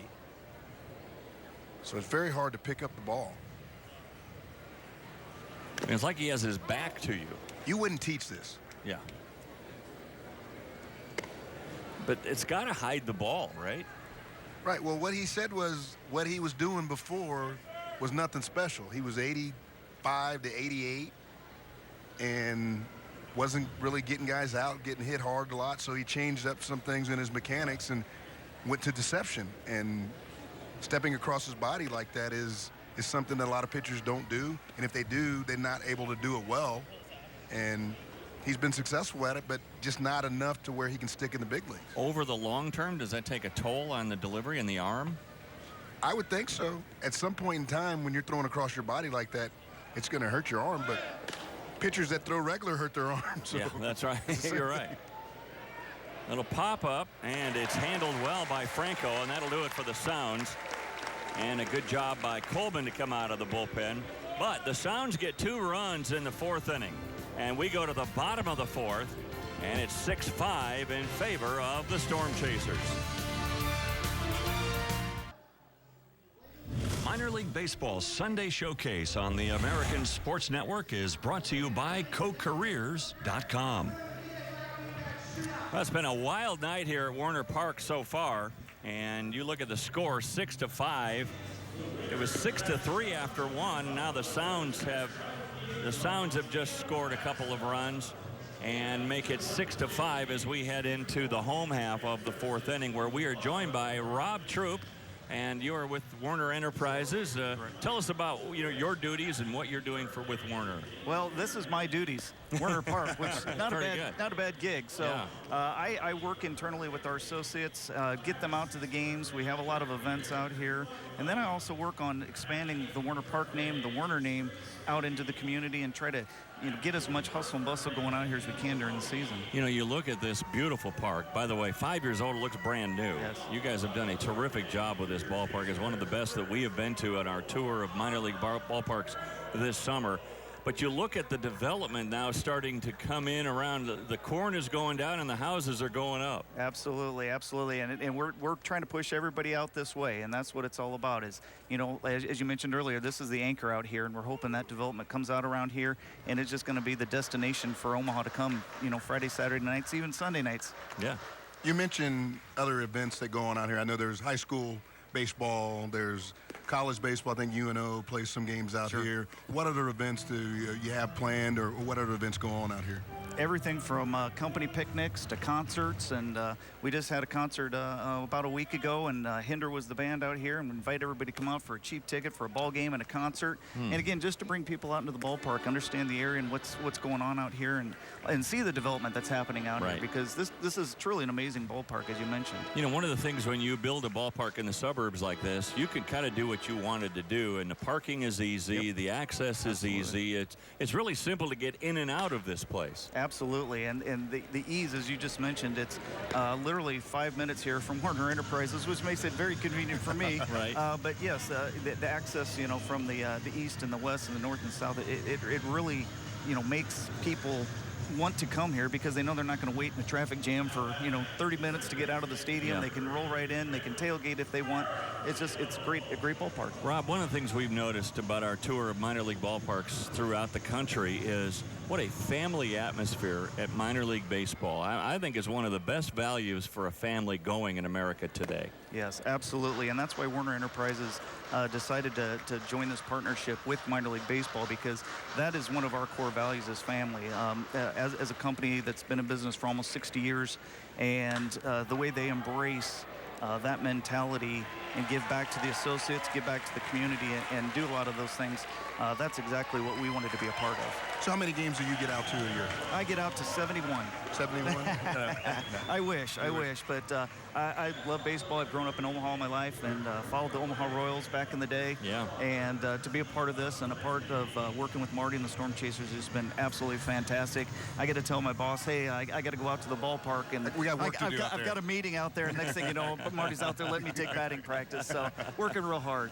Yeah, well, this is such a fast-growing area, too, isn't it? I mean, Marty was telling us one of the fastest-growing areas in the entire Midwest. Yes, absolutely. And we've been out here since the 70s, our corporate headquarters here. So we've seen that growth happen around here. And when they decided to build this ballpark around here, we were all in, and that was great. And our relationship with the Omaha Royals goes back 10 years when we started doing concerts and things down at the old Rosenblatt Stadium, as you mentioned. And then when things decided to separate in the TD Ameritrade Park and Warner Park, and and how that all came together, we were just all excited about that. Well, tell our national audience right now what Werner Enterprises is about and what your company is about. Well, thank you. We are one of the top transportation logistics companies here in the United States.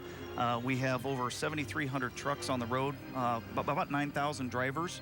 Our trucks travel 3 million miles a day, which a lot of people can't fathom that. No. But 3 million miles a day. So we're moving freight from California to New York. We also are an international company as well. Our trucks and trailers deliver freight, into Canada and into Mexico as well.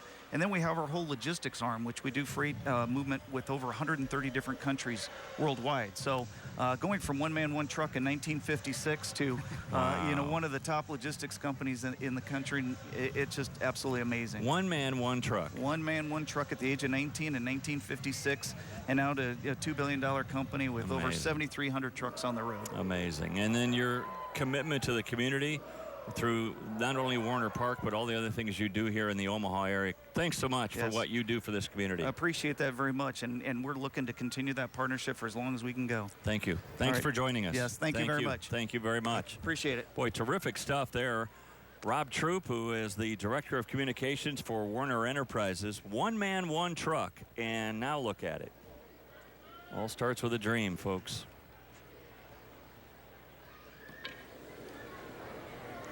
Well, the Storm Chasers, meanwhile, are trying to add to their one-run lead.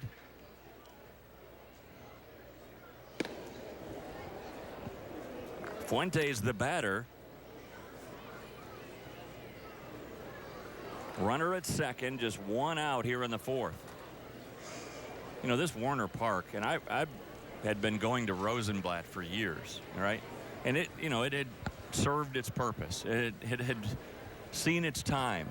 But it was time for Omaha to do something. And to be frank, some of it was forced because of the College World Series. It was sort of like they're going to lose that if they don't do something with Rosenblatt Stadium. And some of it was forced because of the size. That was too big for a minor league stadium. Yes, that's right. No minor league stadium was as big as Rosenblatt. No. And you didn't need a minor league stadium that sat 20,000 people. Right. It just doesn't make any sense. You know, like Marty said, you'd have a good crowd of 12, 13,000, which is a big crowd for minor league baseball. And it seemed like, well, it's half full. Well, that's not fair to that minor league franchise. So now to have their own facility here at Warner Park, which is beautiful, by the way. This one drilled into left field and a diving catch by Roberts. So that robs Fuentes of a hit. Roberts kind of utility guy that plays everywhere, and in the outfield tonight got a good jump on that ball, and the sinking liner is able to make a sliding catch.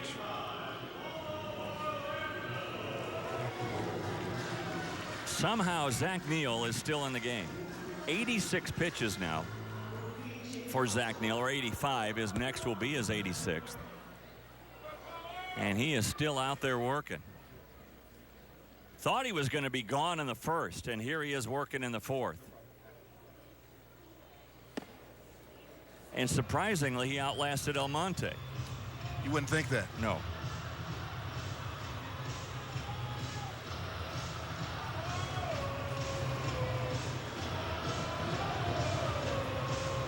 Sometimes you just have to outlast a guy, no matter how bad you're throwing. Mm-hmm.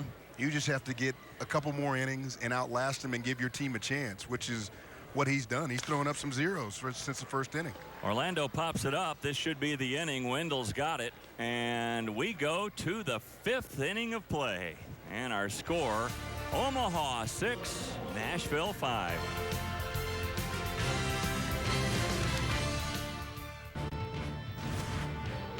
Well, next week here on the American Sports Network, join us from Pensacola, Florida, when the Blue Wahoos will be hosting the Birmingham Barons AA ball from the Southern League. It all starts at 6 o'clock Eastern right here on ASN, the Sunday Showcase. B-Mac, I'm looking forward to heading to Pensacola. I haven't been to Pensacola since I was in high school, so I can't wait to go there. So we're going to see part of the Reds organization. The Blue Wahoos. All right, Coleman now is taking on a right-handed batter, Ryan Roberts. Try digging in against this if you're a right-handed batter.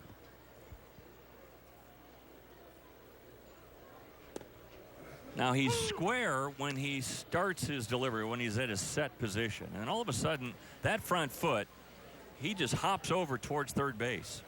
And then throws across his body, and then that breaking ball just froze Roberts.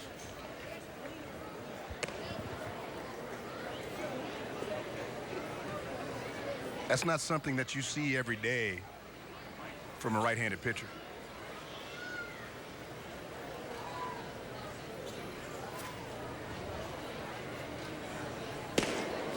Swing and a miss, and that's not a comfortable swing either by Roberts.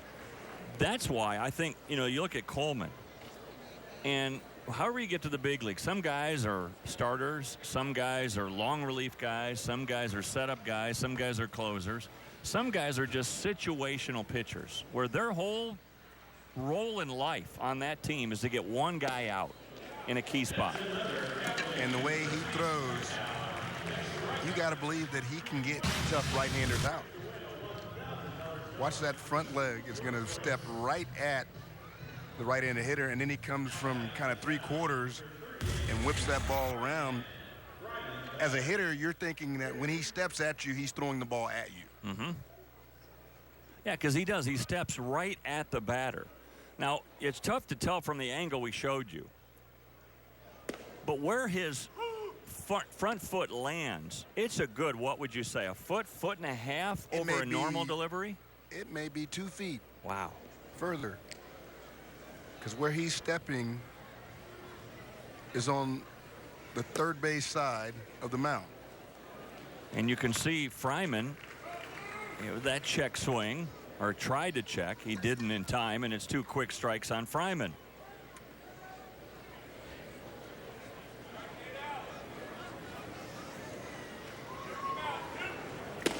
Swing and a miss, and down he goes. Back-to-back strikeouts on back-to-back right-handed batters. And the thing that I've seen in the big leagues is if you match him up the right way, he can be successful. You match him up against right-handers. Look at that. Comes across his body after stepping at you and then throws it on the outside part of the plate. Mm-hmm. You just don't put him in there where he's got to face a lot of left-handed hitters. Right.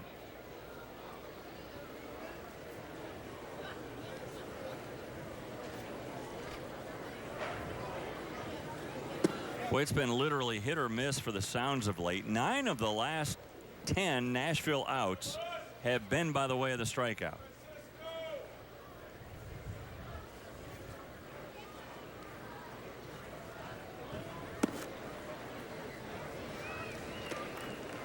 Morel's the guy that hit the 3-run homer in the first inning. He struck out looking in the third.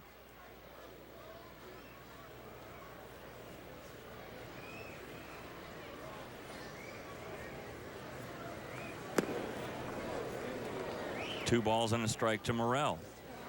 Do major league clubs have the luxury of carrying a pitcher that's in there just to get 1 or 2 guys out? I think so, with the way rosters are constructed now. I mean, the Royals had the luxury of carrying Gore, who didn't even play a position. He just ran.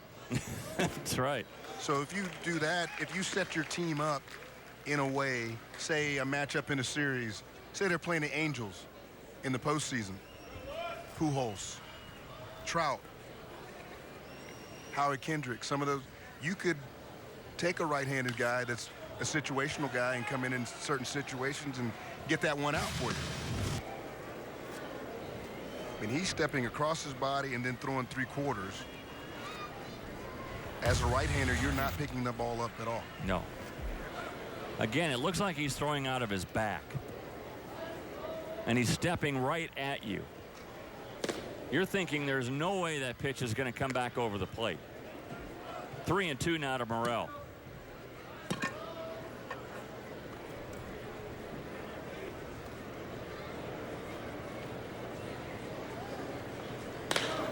And this one ripped right back through the box. Good swing by Morel. 2-out single here in the 5th. Good job of staying in there. Yeah. Coleman's pitched in 136 games. At one point, he had 26 scoreless innings over 2 years.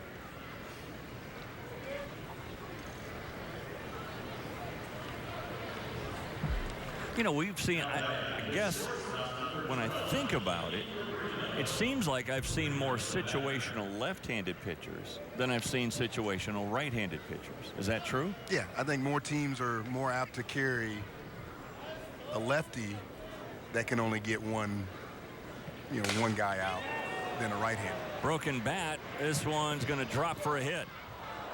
Falls in front of Fuentes, and that'll allow Morel to go all the way to third. It looked like Fuentes got a little bit too close to it on the bounce and bobbled it. Morel was stopped at second base, but moved up on the bobble. Big chunk of the bat went down the right field line. That'll probably ruled a hit and an error. Fuentes got too close to it and got away from it. It is a hit and an error. A single by Perino, and the error allowing Morel to go from second to third.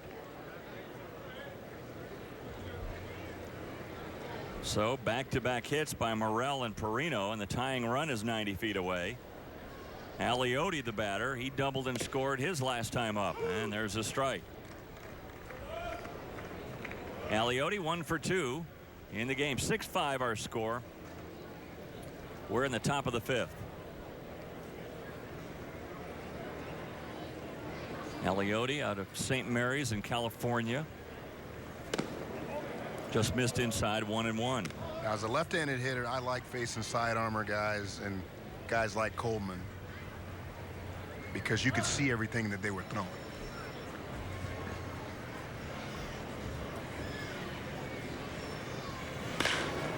Hit sharply, but right at second baseman Merrifield. He'll go to first for the out there, and that'll do it. Sounds strand 2 in the fifth, and we're halfway through. 6-5 in favor of the Omaha Storm Chasers.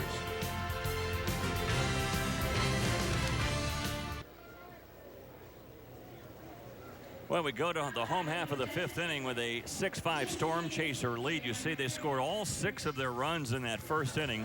Since then, Zach Neal has shut down the Storm Chasers. He's given up only 2 more hits. And here he is pitching into the bottom of the fifth. Who would have thought that? Martinez, the batter, looks at a ball down low. He's closing in on 100 pitches for the night. He'll go over 100 if he lasts through this inning.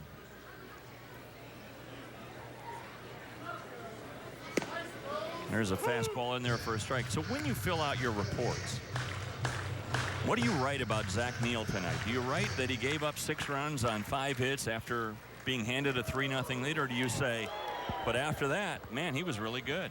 He stayed composed, kept us in the ball game, allowed us to not have to burn 2 or 3 pitchers early.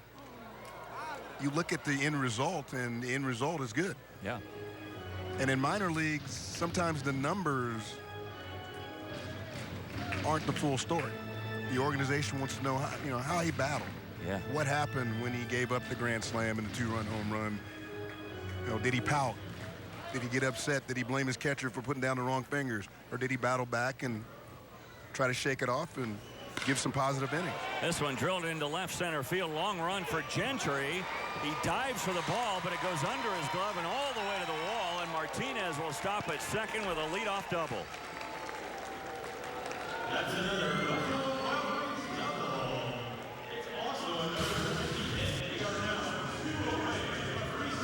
That's the Martinez that Brian Polberg was talking about. The way he's swinging the bat, and doesn't look like he's got any ill effects from being hit on the hand. He's a double machine, man. 19 doubles this year for Jose Martinez. And you're wondering if Neal now pitching on fumes. But you look at Neal, and to me, this is a guy that took a big negative and turned it into a positive tonight. But now you want to make sure that he feels good about his outing. Yeah. And, if I'm the manager, this may be his last batter. You hate to have a guy battle back and then give up another 3 or 4 spot right here and feel bad about his outing when you can get him out of there, have him feel good about himself going into his next start. And this one hit into left center field. That'll drop for a hit. Martinez will coast home from second. There goes Eibner to second base, and he's safe.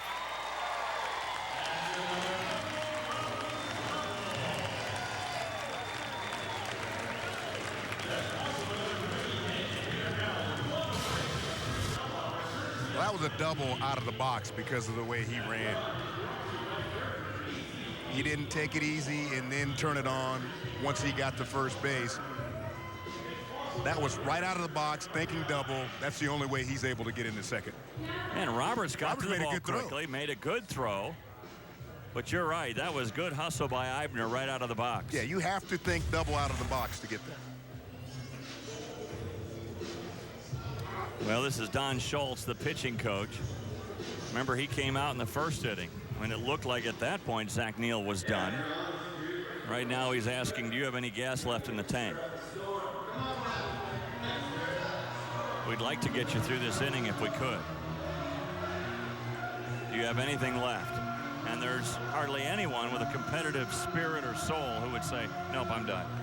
And this is the tricky thing about being a manager and how to manage your bullpen, is because what I was always taught was you need to make sure that your starter feels good about his outing. You need to get him out of there before bad things can happen. Because he's got to go back out there in 5 days. And you don't want him stewing on what could have been. If you can get him out of there before then, and he feels good about himself, you may be better off than trying to massage another inning out of him. Well, he's been hit hard here in the 5th inning. Back-to-back doubles, and Kochman lifts one down the line in right field, but he got in front of it just a little bit.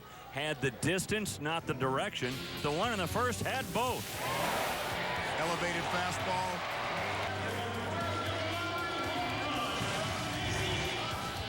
Feels good right there. Grand slam home run for Kochman in the first. That erased a 3-0 deficit. Storm Chasers then got another home run from Pena to make it 6-3. And another pitch that Kochman is out in front of, and it's quickly 2 strikes on Casey Kochman. And what you're seeing Kochman try to do here in this situation is he's trying to hook the ball to move the runner over. He's not trying to get a base hit. He's not trying to do anything other than move the runner from second to third. He's basically giving himself up so he can move that runner over. If he gets a base hit, fine. So be it, yeah. But he's really just trying to hit the ball to the right side. So he's starting early, trying to get something that he can hook.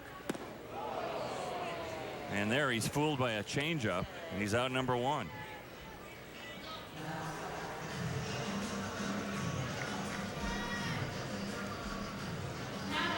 So Eibner's still stuck at second base. He's there with 1 out now.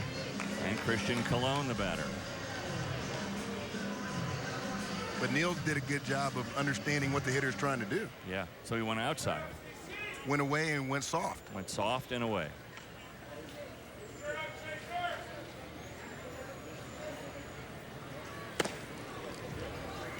He might not have much left but soft right now. I mean, just... He's got to be gassed, not only because 98 pitches. 98 pitches are hot and humid. Yes. That uniform does not resist all the moisture. You know, it's not one of those Under Armour deals that Ed holds it in. Yeah, there's no wicking going on. No. No wicking. No dry fit or any of that. None of that. All right. And he's closing in on 100 pitches. By the way, the most pitches he's ever thrown in any outing this year is 106.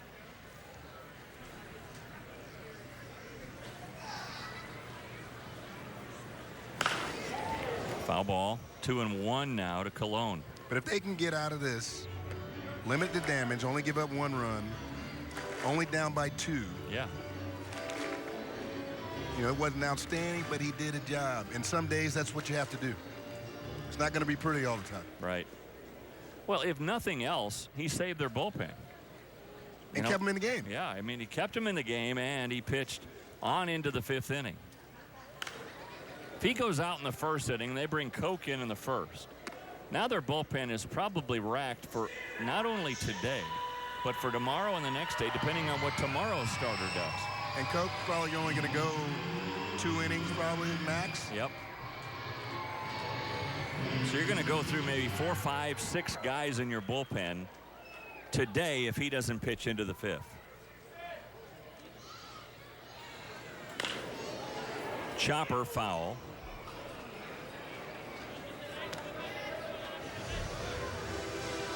They have a little dugout suite over in that corner where Cologne hit that ball.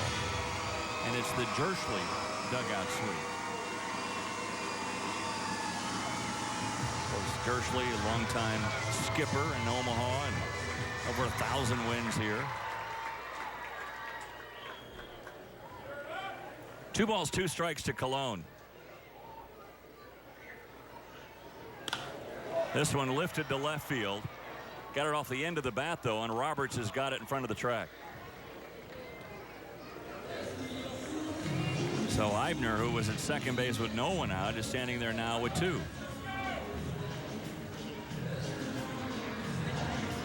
And that's going to do it for Zach Neal. So Steve Scarcone, who once upon a time played for the Kansas City Royals, he comes out to make a pitching change. And you could read his lips. Good job. He wouldn't have said that after the first. No. He wasn't long for this game.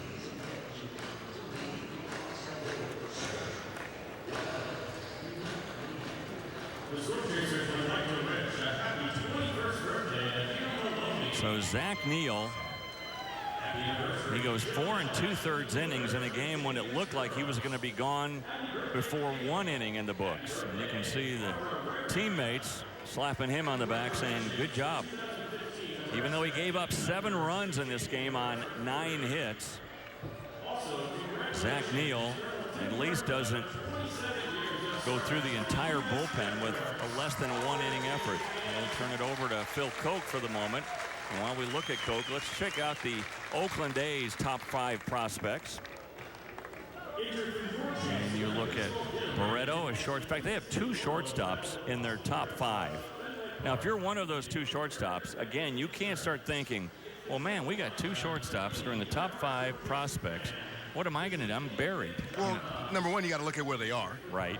They're in short A ball and A ball. So that's a couple years away. They're maybe. 5 years away. Oh, 5. Yeah, they're probably 4 to 5 years away from being an everyday player at the big league level. So, you really don't start thinking about who's ahead of you until you get to Double-A. Manea, of course, was involved in that Zobrist trade. A lot of trades that happened. We'll outline that for you in a little bit. And that's changed some of the prospects in other organizations because the Royals gave up 5. They gave up. They lost their pitching depth, and we'll talk about that later. Their pitching depth was not strong to begin with, and they gave up 5 pitchers, 5 quality pitchers. Yes, they did. A couple of lefties from the Storm Chasers. Well, here's Phil Koch, again, former Tiger, and he's made just 5 appearances with Nashville so far. Koch has had some success at times in the big leagues as a lefty out of the bullpen, lefty setup man with Detroit on some of their good ball clubs. But the last couple years, really been getting hit around and had some injuries, so he's trying to battle back. But as of yet, it still doesn't look like it's working. He's got a ring. He was a part of the Yankees when they won the 2009 World Series championship. Well, here is Francisco Pena. Hit a 2-run homer in the first inning. Flied out to left his last time up and looks at one down and in. Here's the first inning home run by Pena. He stood and admired that one, and why not? He knew he got it. That was a no-doubter.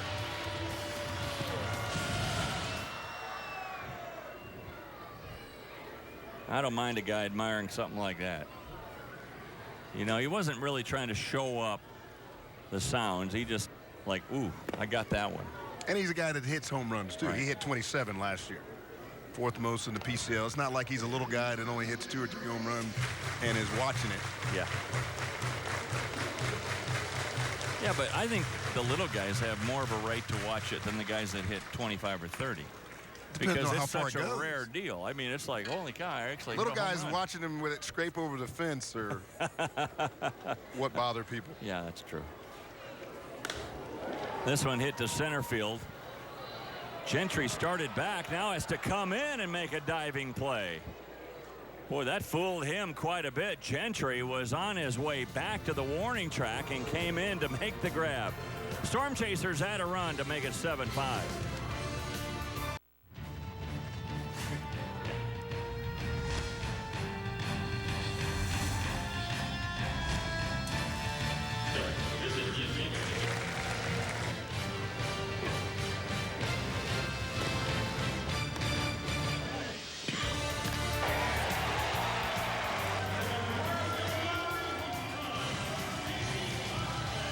Good night to be a hitter. 7 runs for the Storm Chasers, 5 more for the Sound. 7-5 our score as we head to the top of the 6th inning, joined now by Ronnie Richardson, the Director of Minor League Operations for the Kansas City Royals. That's a big title. What does it mean? Well, first of all, I'm excited to be here today. Thank you guys for coming out. It means I get a chance to work with a great staff and great players each and every day with our minor league system. We help oversee the day-to-day operations of the minor leagues, from statistical analysis, roster management, the budgets, anything you can think of with the minor leagues. We're responsible for that. Dayton Moore, when he took over as general manager, coming over from Atlanta, of course, kind of full cycle. John Sherholtz, who learned it all in Kansas City, then went to Atlanta and then taught Dayton Moore. And it's all about building the right system and building it through the minor leagues. And the Royals have done that, and now they're, it's paying dividends is what they're doing at the big league level. Well, it's been great. Our general manager, Dayton Moore, has a commitment to scouting and player development. Our scouts do a phenomenal job of identifying Royals-type players. They turn them over to our player development department, and we do the best we can to turn them into Royals championship-type players. So it's a great family atmosphere. Dayton does a great job of leading our group, along with several others in our department, and we really enjoy what we do day to day. One of the things I was wondering is, we just had a flurry of trades in the last week. As part of the Director of Minor League Operations, I'm sure it's part of your job is to talk to those outgoing players and new-coming players, right? Well, it's part of it. Once our manager alerts the player that he's been traded, we always follow up and let them know we appreciate what they've done for us. They're a part of our family, and it's a great opportunity for the organization to acquire pieces at the major league level. But those minor league players have worked hard, and they've made a lot of commitments and sacrifices, and we appreciate what they've done for our organization, and we know they're going to be successful wherever they go. One thing I've talked with Dave over the past couple of weeks with the trading deadline coming up is what you're told in the minor leagues is don't worry about where you play in the big leagues. Just try to get to the big leagues. You may be a piece in getting the big league team something they need, and you have to go somewhere else. But ultimately, your goal is to play in the big leagues. And if you do that, then you did your job. There you go. I mean, as a kid, you grow up dreaming of playing in the major leagues. Some want to play for the Royals, some want to play for other teams. But our players, our job is to develop them to the best of their potential to play for, if not for us, for somebody. And we want them to accomplish that dream. So as Brian stated, we build these guys up, we work with them, and once that time comes, if they can't be a fit here, maybe they can be a fit somewhere else. And then they can help you out with getting pieces that you guys need. Exactly. Let's talk about tonight's starting pitcher, Miguel Almonte. Looks like he's got a huge upside, as Dayton Moore likes to say. I mean, this is a kid with tremendous tools, a plus fastball. What are you working on with him to develop him to get him to the next level? Well, it was great. I was sitting watching the game with Bill Fisher, a great advisor to our general manager, a long-time major league pitching coach as well, and we're just looking at Almonte continue to develop and reach his ceiling.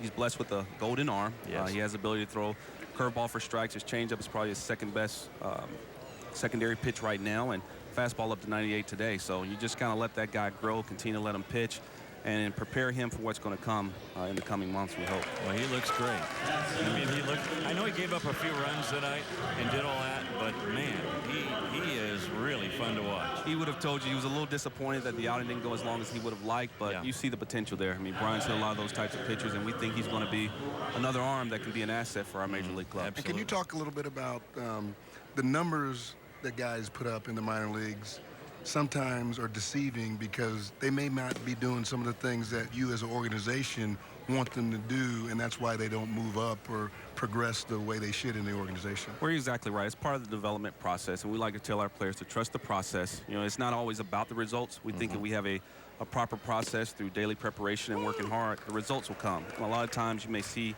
a pitcher like Almonte who was on a limited pitch count. He has certain pitches that he has to throw. We want him to work on his secondary pitches, his changeup, his breaking ball. So you may see situations where you may not understand as a fan, why isn't he throwing this pitch or that pitch? But from a development standpoint, we see the potential, we see the tools, and we try to put them in the best position to be successful long-term for the Kansas City Royals, not the level where they're. What I always heard in the minor leagues was, we don't want you to be a double-A all-star. Exactly. We want you to be a big league all-star. So if we're doing things here at the double-A level to make you a better big leaguer, we don't want you here all year. That's what our coaches tell our players. I was just in Arizona at our lowest level, and we tell these guys we're preparing them to play in the playoffs in Kansas City, not to play in the playoffs in the AZL, not to play in Lexington or Burlington, but to play in the major leagues with our major league club. I was thinking about Bubba Starley. This is a kid who was a first-round draft pick. And then he struggled in his early part of his minor league career. And there were a lot of Kansas City fans because he grew up in the Kansas City area. Oh, Bubba Starling will never make it. Now we showed a graphic tonight. He's a top 5 prospect. So you guys have obviously done something right in development. Well, our scouts saw the tools, as Brian stated. You see the tools, you see the ability. You know, the path for players is different. You don't know when it's going to click, but Bubba's worked his butt off all off season. He continues to compete every day. Just hit for the cycle the other day, and our coaching staff has been really happy with what he's done. He went back to Wilmington and did exactly what we asked him to do, and he competes, and he's a special player. Well, you move around the country quite a bit, Ronnie, and see a lot of different teams, a lot of different players. I'll see each one of our affiliates. I was just in Arizona yesterday, took an early flight here to get here for Omaha, see them for the next few days. But we have a lot of staff, our rovers, our player development staff that sees our players, they evaluate, they give us feedback, and we try to make decisions collectively, you know, to place those players in the right place. We were just talking about the Sounds pitcher, Neil, who gave up 6 runs in the first, but then pitched into the 5th inning. So when you see a report on him, it's probably going to be a positive report rather than a negative one, right? Well, he faced adversity. You saw he was able to overcome some of those things. He may not have gotten off to the start that he wanted, but our coaches do a great job of breaking down each individual game and really letting us know the highlights and the things they need to work on. And we believe that the failure is part of the feedback that the players need to be successful. Well, you guys are doing a terrific job, and you know it's obviously paying big dividends. And you know, you talk about the minor leagues, and this is going to be the third. Can you stick around for another half inning? I'll be glad to. All right, good. All right, we got a lot more to talk about, so and not enough time. That inning went way too quickly, so we're going to talk with Ronnie some more when we come back.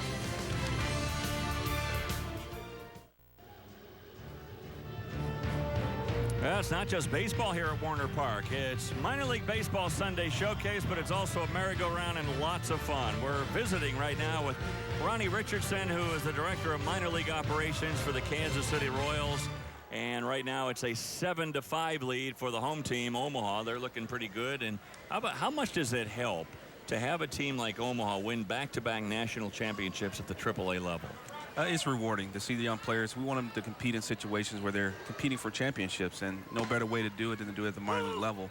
And we've been very fortunate to have a great relationship here with the Omaha club. 47 years, a long tenured relationship, and we really love the fans here. It's the longest in AAA, by the way. Since '69, since the Royals came back, you know, they were the Kansas City A's, and then Charlie Finley took his team out to Oakland, and then after a couple of years, the Royals came in 1969, and they've had this association with Omaha ever since. It's been great. It's been great. The community, they come out and they support the players. We just had the All-Star game here. That was a great event for everybody to come out, and Marty Cordero and his staff, they do a phenomenal job. Yeah, they really do.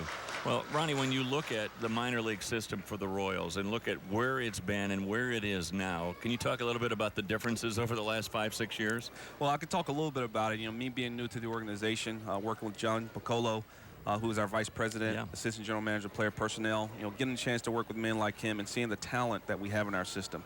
We're really excited about the players, that next wave of guys coming up that are going to contribute and continue to help us be successful in the future. Absolutely. There's a Braves twist kind of in this organization with you coming over from the Braves and 4 or 5 others, you know, Dayton Moore also coming from the Braves. What did you learn there with the Braves? Because you did about everything that you can in the organization. Well, it was a great opportunity. I learned from a lot of great men. I had a chance to really work from the bottom up and work with men like Dayton Moore and J.J. Piccolo and Paul Snyder, a legendary scout over 50 years in the game.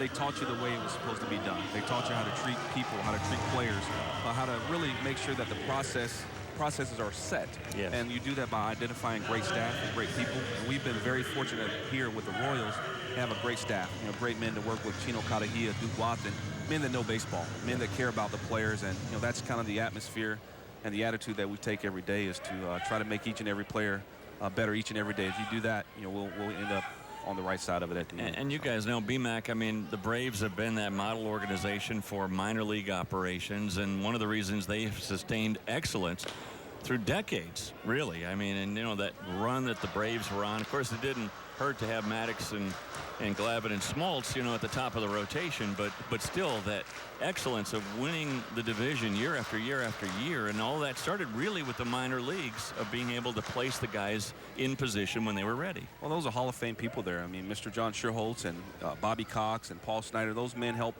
lay the foundation for what the Braves are and what they became, you know, over those years, those runs. But it was always a commitment to scouting and player development. It's the same model that Dayton has used here. That commitment to scouting and player development will, in the end, allow you to be successful. I heard someone say this, and I almost couldn't believe it when they said it today. they said, well, if the Royals don't win the World Series this year, it's going to look like a failed season. And I'm like, are you kidding me? Do you know where the Royals have been over the last 25 years or so? And to get to the World Series last year, I mean, just to be where they're at right now, I think this is terrific what the Royals are doing in the minor leagues, and now it's translating into the major league level. I think it's just fantastic. It's one of the great baseball stories of this generation right now. Well, Brian knows it better than anybody. You know, he grew up there in Kansas City playing for the Kansas City Royals, and you know, the atmosphere, the energy at the ballpark, the fans coming out. You know, you're seeing so many young kids in Royals hats, Royals shirt, wherever you go. I was in Arizona, and I see people in Royals gear. So it's that attitude, that the energy that the players play with, and we're just excited to be a part of it. And the good thing is, you know, all the work that's been put into it, if you continue to get bad results, at some point in time, things slide. So this was, I think it was a time in the next few years that the Royals had to have some good positive results because all the work that had been put into it, you needed to see something good happen. Yeah, it's just been great for the community, and as I said, Dayton does a great job of leading our department, and we have a lot of good people there with the Kansas City Royals, and we're just very, very excited about what's going on with our organization. Ronnie, thanks again for your time. Appreciate it. All the best to you and to the Royals organization as you move forward. Thanks. Well, thank you guys for being here. You know, it's a great day here in Omaha to have a nationally televised game, so we appreciate your support, and anything we can do for you, let us know. Glad to do it. Just keep doing Ronnie what you're Richardson, doing. just keep doing it, right? Yeah, now it's like, okay, what have you done for me lately? he sounds like an executive already. Well, it's good stuff. Ronnie Richardson, the director of minor league operations, joining us here in Omaha. And again, the Royals organization and where they were and where they are today, I just think it's one of the most phenomenal turnarounds in baseball history, really. I mean, the Royals were year after year after year. Brian, you know this. You know, you're around the team quite a bit. 100 losses a year, year after year after year, and now here they are, considered one of the best teams in baseball. There's a little squibber. Oh, what a nice play by the shortstop, Perino, as he goes out to make a backhanded grab. That was not an easy play. No. The ball was kind of slicing on him also. And then he thought about trying to double up the runner at second. All right, what's I was going talking on? to a buddy of mine the other day, and I said two of the most remarkable baseball things that I've seen in my lifetime would be the Tampa Bay Rays, Yes. what they've done in the Eastern Division, Yes. and the Royals turnaround with that run last year have been two of the most remarkable things. I didn't think I would see, I never thought I'd see the Rays go to the playoffs in that division. And didn't think the Royals would go to a World Series in my lifetime. Right. And I think you can add to that list Houston this year. If they continue. If they continue. I mean, they haven't done anything yet. But if they continue, I mean, where Houston was just a year ago, incredible. They look like geniuses right now. Yeah. And, of course, you know, here we are talking about the Nashville Sounds, a AAA affiliate of the A's. And, you know, you think of those Oakland teams and, you know, all started with cybermetrics and all of that, and you know, pulling a rabbit out of the hat, not once but many times in Oakland. This one is drilled at deep left field and gone. Orlando.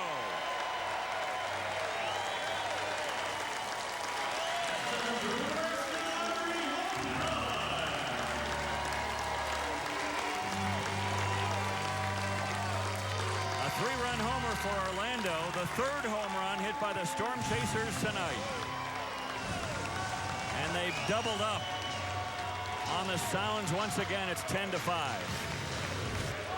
Got himself a pitch on the inner third. That's a pretty swing. Another no-doubter. And I think we got a nice catch up there by gentleman. Nice catch and fall. Wow. Terrific. And he held on to the ball. That was a no-doubter by Orlando. You could tell from the sound of that one. Well, some more breathing room now for Omaha. Good night to be a hitter. There are no cheapies tonight. No. Yeah, not one of the home runs was a wall scraper. 3 home runs by the Storm Chasers, another one hit by the Sounds. Morell's home run for Nashville went over the center field wall. Now you see why Omaha's been able to go on that run. When you have the ability to strike quickly, you can bunch up a bunch of wins because you feel good about yourself. You can stay close in a ball game that somebody's going to leave the yard.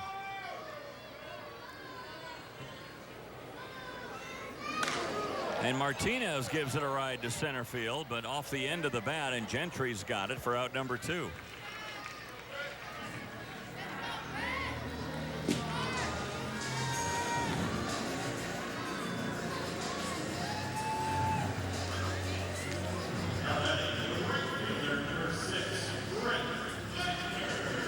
So now Brett Eibner bats for the 4th time. He's 1 for 2 officially with a walk. An RBI double his last time up.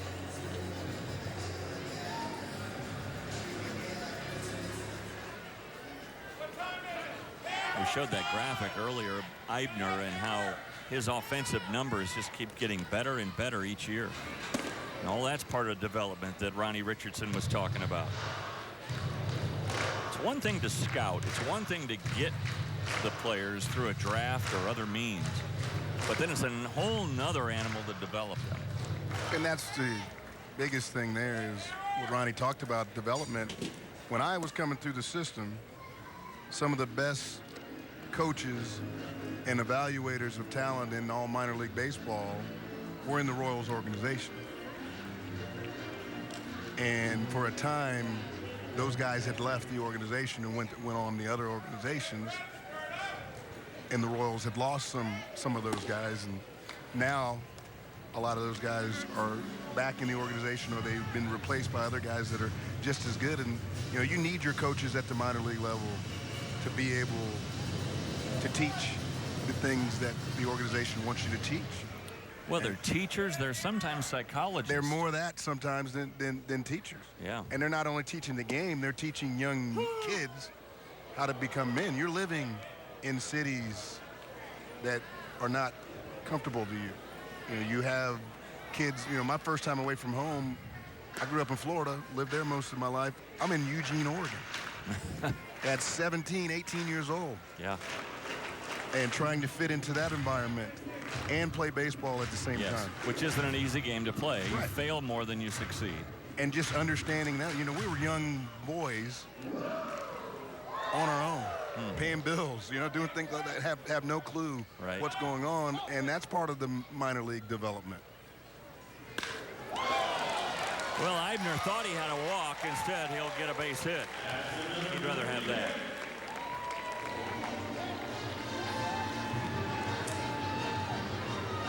Remember my first time paying a phone bill. You know, I just thought you just pick up the phone and call people. You know, I didn't know. Mom and Dad always paid the bills. You know, you just take things for granted. So I'm making long distance calls, and I look at the phone bill and it's like, this Whoa. is how much it is. Oh, wow. I got to quit making long distance calls. That was before cell phones. Casey Kochman, the batter, remember he had that grand slam home run, which really turned this game over. It was 3-0 Sounds at that point. And Kochman's grand slam homer really changed the complexion of the entire contest. Speaking of cell phones, that's a whole nother dynamic that Yes. organizations have to deal with. Social media, Yes. cell phone usage, you know, things of that nature. That's something I wouldn't want to deal with. I got to do it at the college level, and it bothers me. Yeah, social media is a whole new thing. And, well, it's not that new, but, I mean, for these players, they want to be on Twitter or on Facebook or Instagram or whatever they're on. And you've got to make sure you coach them to say and do the right things in social media. Right, because there's never an off button. And that's why I try to tell kids that I coach at Park University, if you're representing Park University. So if you're out somewhere doing something and there's pictures snapped and they're put on Facebook and posted up there, you need to be doing the right things. And you need to be portraying the right things. And if you question whether a picture should be posted or not, you probably shouldn't post it. Right. But they're young, and everybody's doing, and it scares me sometimes to think of the things that coaches have to deal with, and then ADs have to deal with. Inside, ball 4. So after the Eibner single, a walk to Kochman. Some of these kids don't think it's a big deal to have their phones in their bags on the bench. Not here in the minor league, though, I think. But this guys I coach, like their phone 15 minutes before a game. It'll ring? Guys will have their texts. It's like, you're about to play a game. Yeah. What can be more important than playing a game? Right. Yeah. Can't you put that away for just a little while? Give me 2 or 3 hours of your undivided. Well, Don Schultz is trying to get Phil Koch's undivided right now. After Koch gave up the 3-run homer to Orlando, he got Martinez on a fly ball to center, then single by Eibner, a walk to Kochman on 4 pitches. And basically what Steve Scarsone is hoping for is some innings out of Koch. In other words, he doesn't want Koch to fizzle. But in his appearances, he's basically gone 1 inning. He's a one-inning guy. That's right. And he's gone 1 inning right now. Going back to the 5th inning, where he retired the last batter. 2 on, 2 out. Strike 1, the call to Cologne. Cologne a single in 3 at-bats.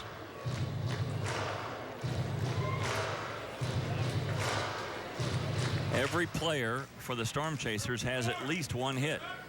That's when you know you're having a good day there. Yep. 13 hits overall for Omaha. They've scored 10 runs out of those 13 hits. That's efficient.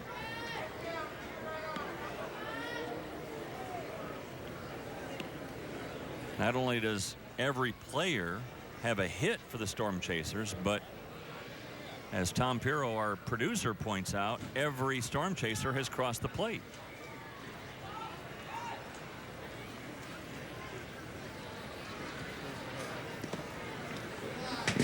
Remember that merry-go-round we showed you earlier? It's right here. It's right here on the diamond.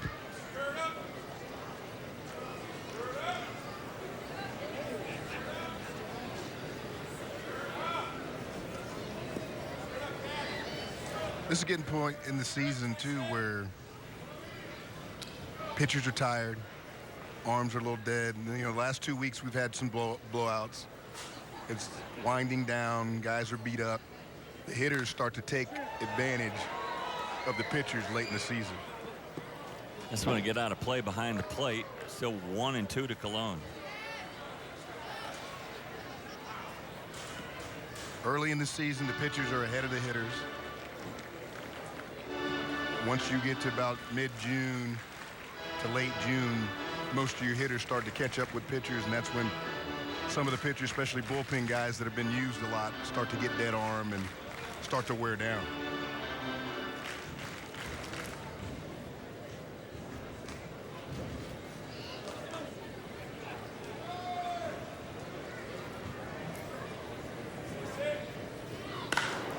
Pulled foul.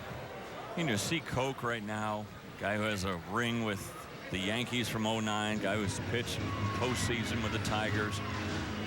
Saw Zito last night, 37-year-old former Cy Young Award winner pitching for Nashville. I give these guys a lot of credit. I mean, it'd be real easy for them to say, okay, that's it, I'm done. But here they are still trying to get back to that big league level. Well, you'd like to see them battle and try, but you also don't want to see guys out there just getting beat up on all the time either. Chopper out to shortstop. Perino will go the short way for the force there, and that'll do it. So we go to the 7th inning. And 3 more added by the Storm Chasers on a Polo Orlando 3-run home run. And now it's 10-5 in favor of the home team. What a catch.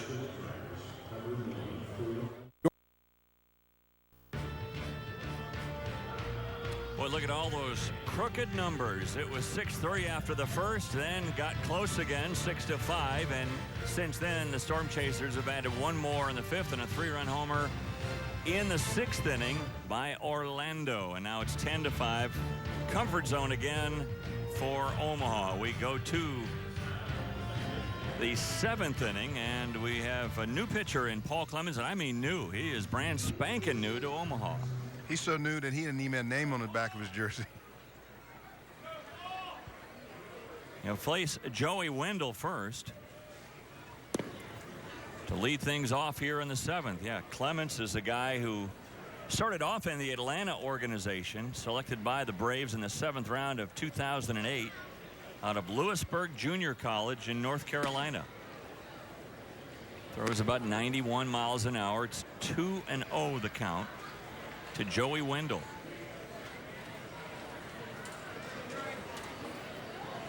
Clemens, no stranger to those who have played in the Pacific Coast League. Each of the last 4 years he's pitched for Oklahoma City. He has been in the big leagues 48 games. He's been with Atlanta, Houston, Philadelphia, and now the Royals.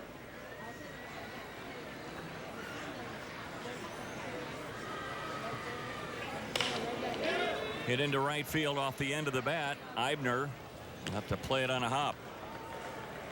Second hit of the night for Joey Wendell.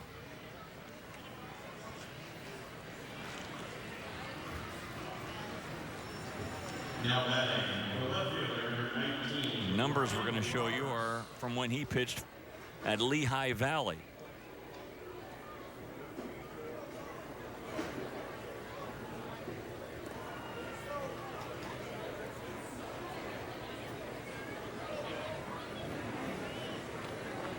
Ryan Roberts now. High fly ball. In a silo, that's gone. But it's out number one. Yeah, Roberts was upset. Felt that it was a pitch he should have driven out of the ballpark. Missed it by a couple of grains of wood. Doesn't take much. No.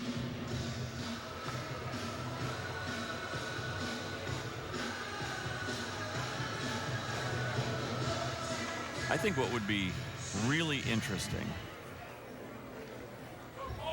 Nate Fryman, the batter, he's 0 for 3, is, you know how they have the kids come out and run the bases? Mm-hmm. Now to let every fan just come in, stand in the batter's box, and let a guy throw 90 miles an hour. Not 95, not 100. Just an easy 90. Just a 90. And just, you don't, I mean, not get no bat in your hand. Don't try to hit it. Just see it. See it go by you. And I think every fan who ever saw that would have a much greater appreciation for anybody who can hit a baseball. There's a chopper out to short. Colon plays it on the short hop, and that'll turn into a double play. Good play by Colon to make that a double play ball. Well, the first thing Colon does is charge it. Once he charges it, then he makes sure that he can turn a double play, because if he waits back, it's not going to happen.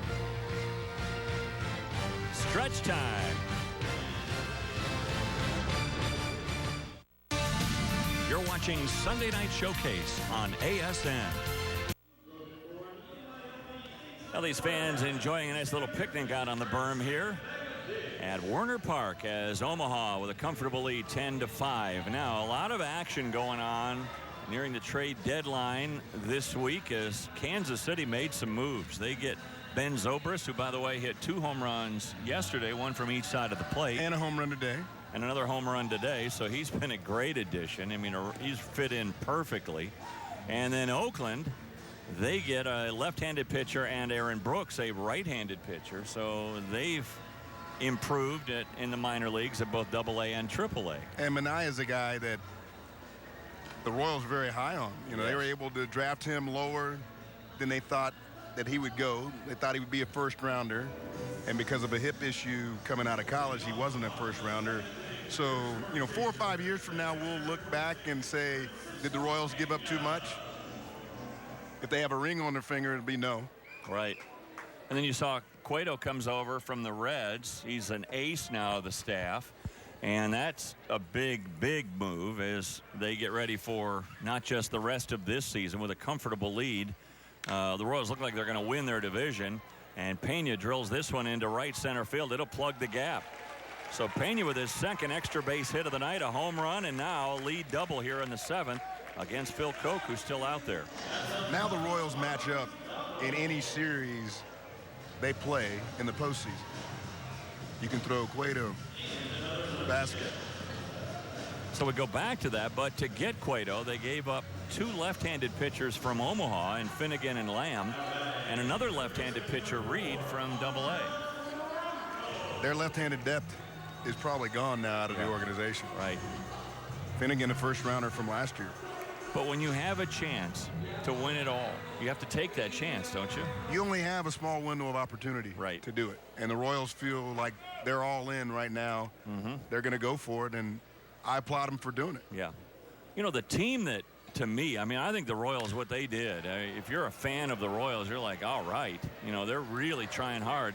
There's a good catch by Romero in right field, but Pena tagging at second. He'll go to third, and he's there with 1 out. But I think if you're a Royals fan, you got to applaud the moves that they made. They improved with Zobrist. They improved with Cueto. No question about that. Now, they gave up some minor league prospects to do that. But they gave up a lot. They gave up a lot, but they got a lot. But they weren't the only ones making moves. In fact, this last week, just this week, 27 major league teams were involved. 42 major league players were moved, and 60 minor league players were traded over the last week.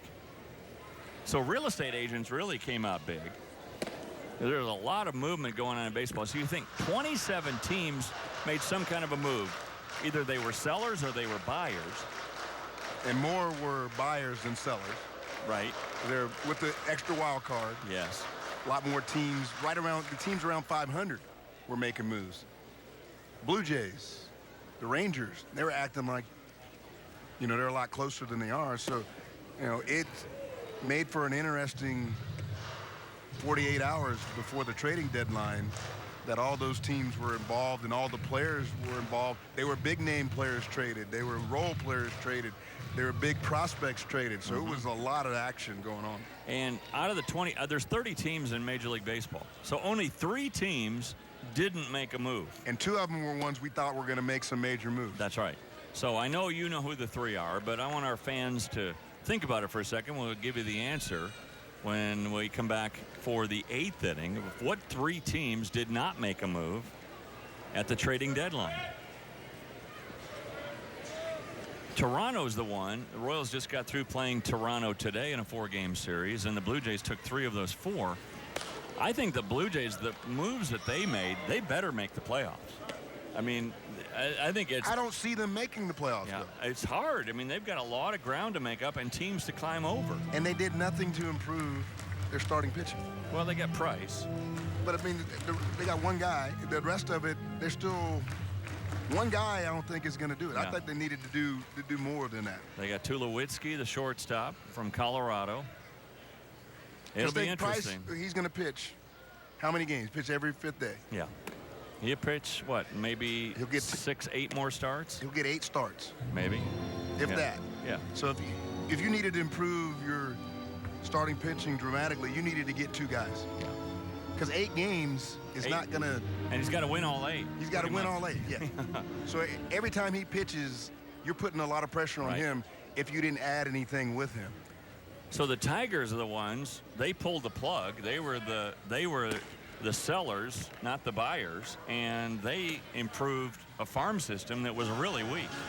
Yeah, but did they set everything back to where fans aren't going to be happy? Because that's a lot of money that they're spending. They're not going to be a contending team for 2 or 3 years, I don't think. They've had to go back. Their window is closed. They're getting older. They're getting slower. Yep. Their big money guys are injury prone. Yes. And I think what they did, they needed to do 2 years ago. But they still thought they had a chance to win it. They weren't a World Series team. But now you look at the Royals rotation, they match up with anybody now. Yeah. Oh, yeah. They can throw 4 starters at you that you feel real good about. And in the playoffs, once you get to there, you really don't need more than 4 starters. There's a little squibber for a hit by Fuentes, and that'll score Pena. And now it's 11-5.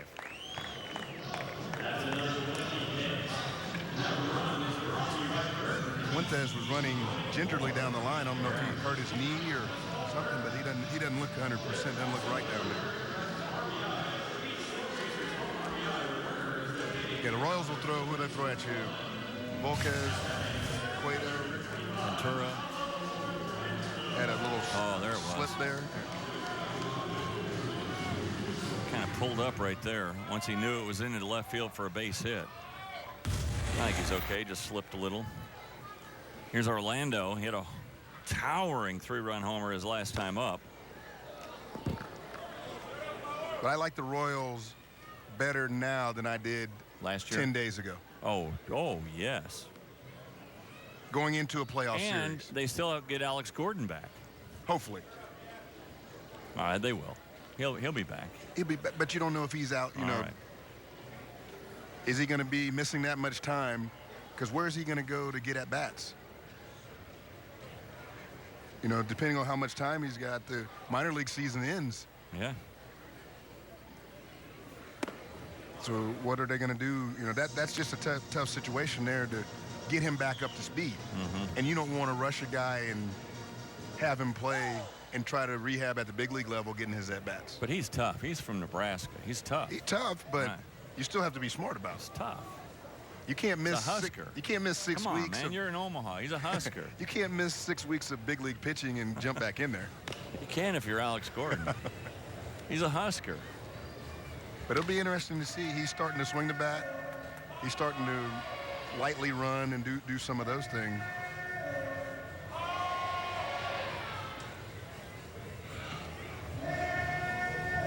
You know, a team that last year, they win that wild card game, a crazy game against the A's. Yeah, they're 6 outs away from season being over, Right. and us thinking that that's not even a playoff game, right? Right. You just think that's game 163. Yeah. Orlando strikes out, and that'll do it. So 7 innings in the books. The Storm Chasers, they chase home 1 more run and a 6-run lead going to the 8th.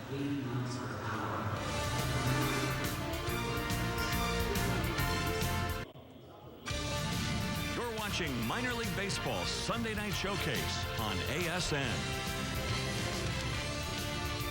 Well, it's been a real slugfest here in Omaha tonight. 11-5 our score in favor of the Storm Chasers, who have pounded out 11 runs and 15 hits in the game.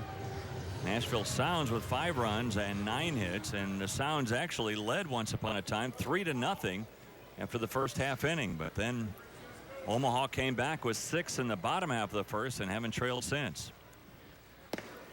Paul Clement's still out there going for another inning after giving up a single, but that being a race on a double play in the 7th inning. He'll face Brent Morrell here to start things off in the 8th. Morrell gave the Sounds that brief lead, a 3-run homer over the center field wall in the first.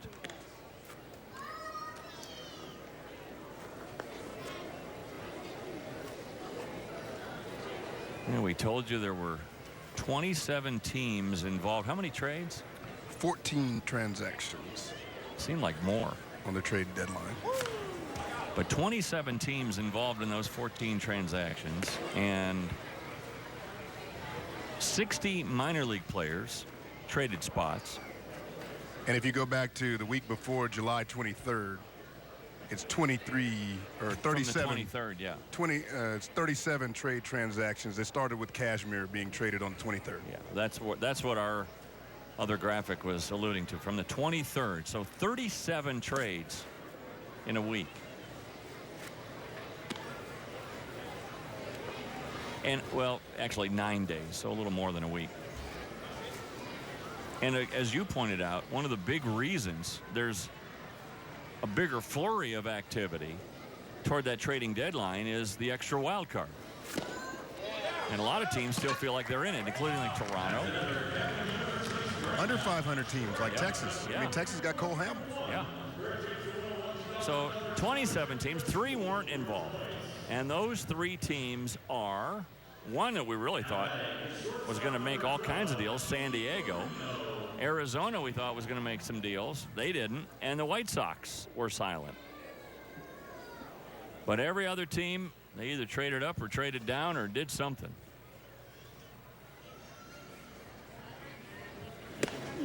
Swing and a miss by Perino. And about 200 players were scared to go to sleep. Yeah.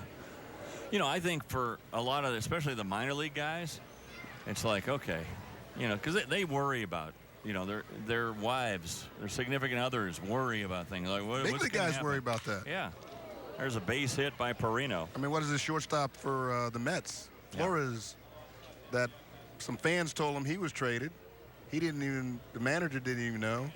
The trade was apparently done and then posted on Twitter. Yeah, then it wasn't done. And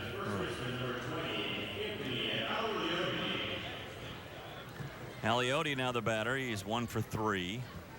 I mean, I got traded after the trading I got traded at the deadline once and after the deadline once. I got traded during a game. During a game? During a game, yeah. I was with the Mets, got traded to the Rockies in about the 4th inning of the game. So how does that happen? They told me I was traded. Right in the middle of the game? In the middle of the game. Do so you then finish the game? No, I left. Yeah. It was like, I traded him. Oh, well, I'm gone. I'm gone. I'm not going to get hurt playing for you guys. No, the Rockies were in St. Louis, so I packed up my stuff and I flew to St. Louis. Wow. And then during that same road trip when I was with the Rockies, I got traded to the Blue Jays. Really? Yeah. And I still, there's like 3 or 4 bags of my personal stuff and clothes that I never got. Seriously? Yeah. It's lost somewhere it was lost somewhere between going to Colorado from New York and then to Toronto. All right. If you have Brian McRae's stuff, please return it. You can send it to the American Sports Network, and we'll make sure he gets it.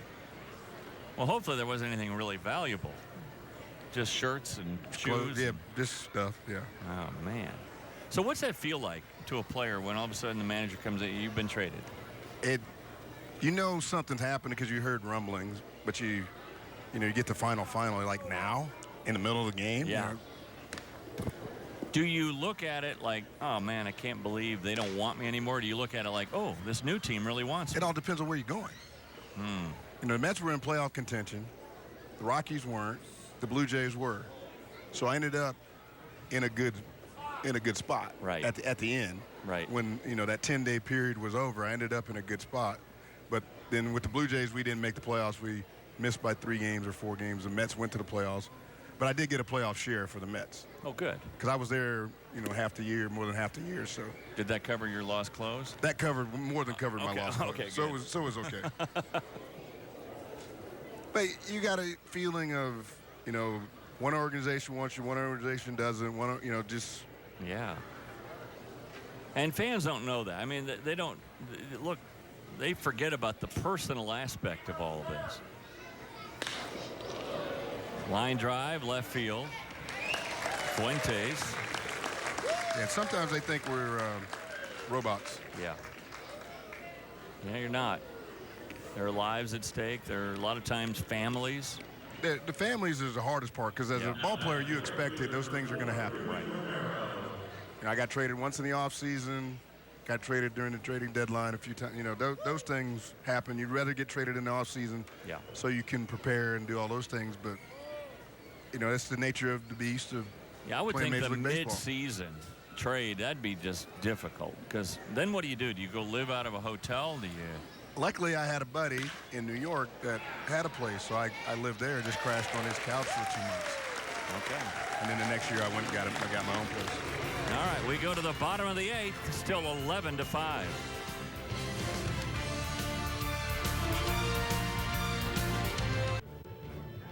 Hey fans, are you ready for your team your way? Check out the all-new AmericanSportsNet.com. Great storytelling, features on players and teams, across minor leagues and colleges that you care about. AmericanSportsNet.com. And go right now, you'll see a great story on Clayton Mortensen, a pitcher for the Storm Chasers, and his son's victory over cancer. B-Mac, we were just talking about how baseball players, sometimes the fans just think they're robots, but when you read a story like this, it'll touch your heart and make you realize that these guys have lives and families, and So glad to read that about Clayton Mortenson's son and his victory over cancer. That's the biggest victory of the Storm Chaser season.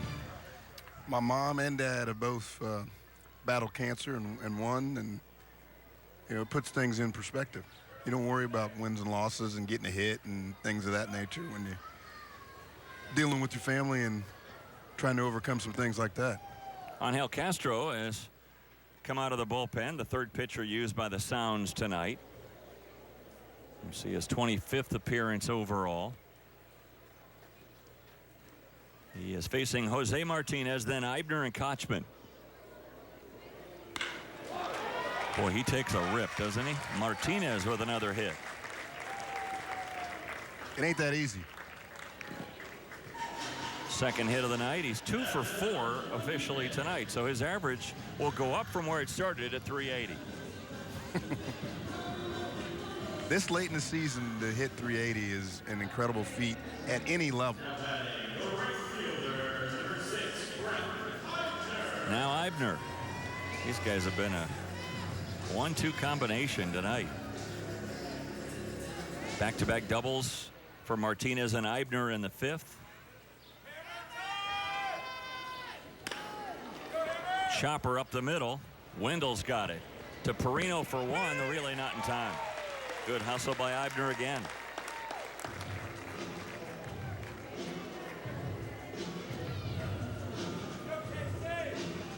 Would have been a tough double play, but Eibner made sure by hustling down the line.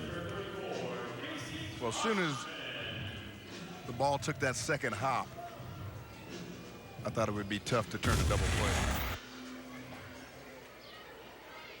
Now Kochman.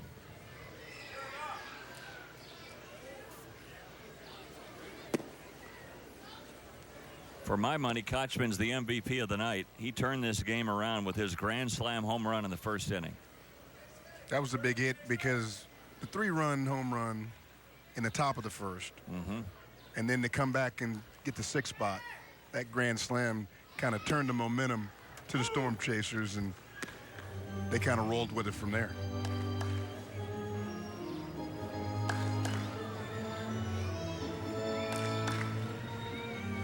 Storm Chasers well on their way to their 62nd victory this year, which is the second most wins in the Pacific Coast League. They're just behind Oklahoma City, who happens to be in their division. Oklahoma City went into tonight with 64 wins. So Brian Poldberg and these Storm Chasers have really battled back. They were 10 games back at the end of May.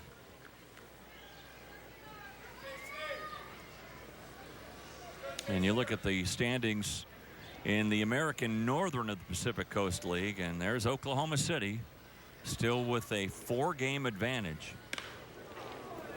Little flare out to short. Perino's got this one. 2 outs now in the 8th. Consider this too, Omaha, in trying to chase down Oklahoma City. They have 35 games remaining after tonight. 18 of those 35 are against last place teams. So the schedule really favors the Storm Chasers.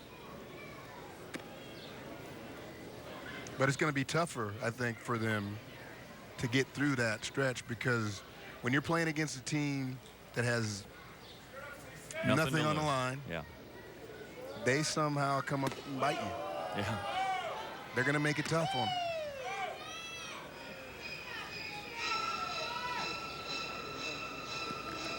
Unfortunately for Brian Poldberg and these Storm Chasers, they don't have any games remaining against Oklahoma City. They'd love to have some games against them.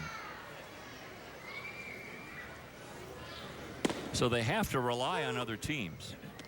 They have to do their own job, but they have to also rely on other teams. That's a tough position to put yourself in. Yep. I was with the Mets in '98. We were leading the wild card with like 6 games left. Had a 4-game series against Montreal at home. They swept us. They called up like 12 pitchers and played it like their World Series.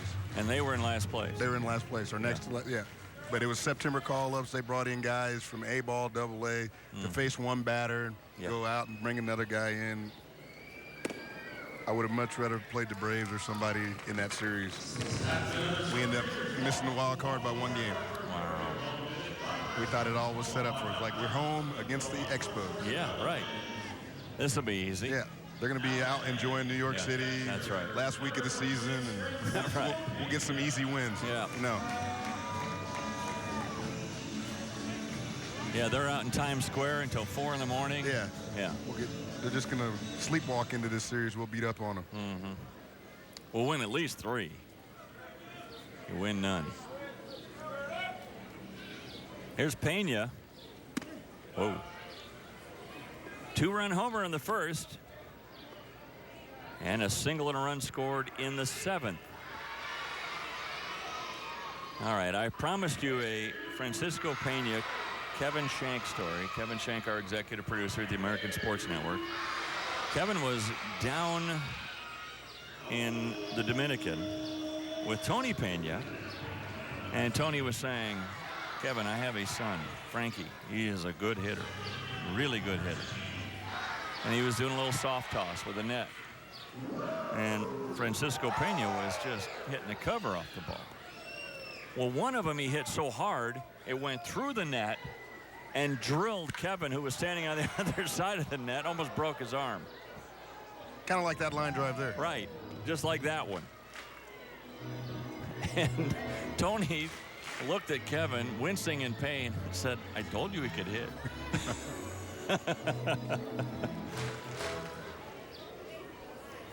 That's when Francisco Pena was just 13 or 12 or 13 years of age. And now here he is. Hit his 11th home run of the year here tonight, and it was a bomb. This one found out a play on the right field side. 2 more games between these two teams the next 2 nights. By the way, we're talking about all those trades and moves and all that. The Storm Chasers have had 130 transactions this year. Do the paperwork on that. No. Would not want to be the GM. Huh. And there's another, what'd you say, how many more games left? Oh, 35. Long time to go. With September call-ups. They've already set a record. Now, some of that is due to some injuries with the Royals this year, some suspensions by Kansas City this year, trades, et cetera, et cetera. But, boy, Marty Cordero and his staff have been busy this year. And here's their team. Despite all those transactions, here they are, just 4 games back. And a chance anyway, to win their 3rd straight national title.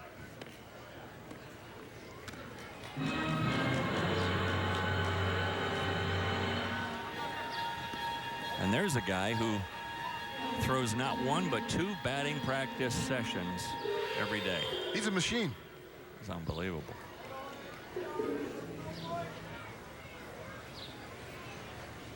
He throws a really good BP too. Catchers throw great batting practice. I mean, he shows the ball. It's just perfectly done.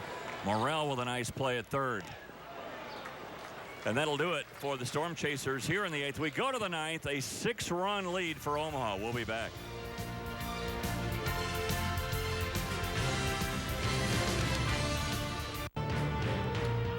Now the old market in Omaha at dusk. Minor League Baseball Sunday Showcase on the American Sports Network. Man, if you've not been to Omaha, folks, if you're from like one coast or the other, it's not what you think. I mean, it is just a really cool, it's got a great vibe to it. And it's a great destination, terrific place to come and visit. And Warren Buffett lives here. I mean, what more endorsement do you need than that? One of the richest guys in the world, he chooses to live here. And well, here's here's College Michael World Marriott. Series here. Yeah, right. Here's Michael Marriott. He's a guy that pitched for the University of Nebraska. By the way, they're in Lincoln, in case you didn't know. Only about 45 miles away from here. Marriott is a guy that pitched one game for the Royals this year. He lasted 2 innings in that game, giving up a run. It was a home run. And coming out here to face Brian Anderson. Storm Chasers 3 outs away from evening this series at a game apiece.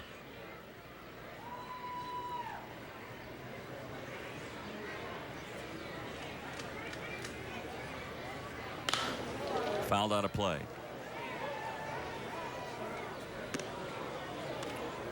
I try not to comment on personal grooming of, to me it's personal taste. It's however you want to do your thing. But all I'm saying is if I'm a catcher and I'm in Nashville, Tennessee, the last thing I'd want is long hair and a beard. I just think it just feels hot to me. Yeah, in the summertime. That would have been good in April. Oh, April. Bring it out in September. It's cool.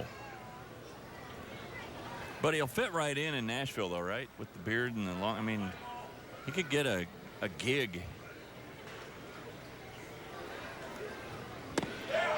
Swing and a miss, and down he goes. 1 out here in the 9th.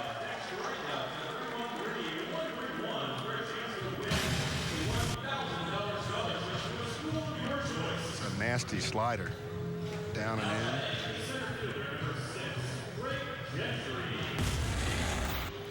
I wonder if Michael Marriott had to spell his name a lot, because he looks like he's missing a T, right? 1 out here in the 9th. Here's Gentry. Yeah, Brian Anderson didn't have a whole lot of fun tonight. No. He put down the wrong fingers. Didn't have good at-bats. In on the hands. 2 out.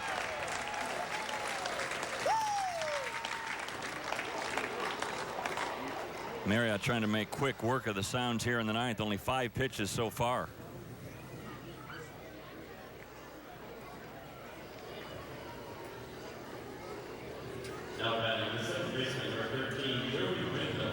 That'll bring up Joey Wendell, who has a couple of hits tonight and 4 at-bats.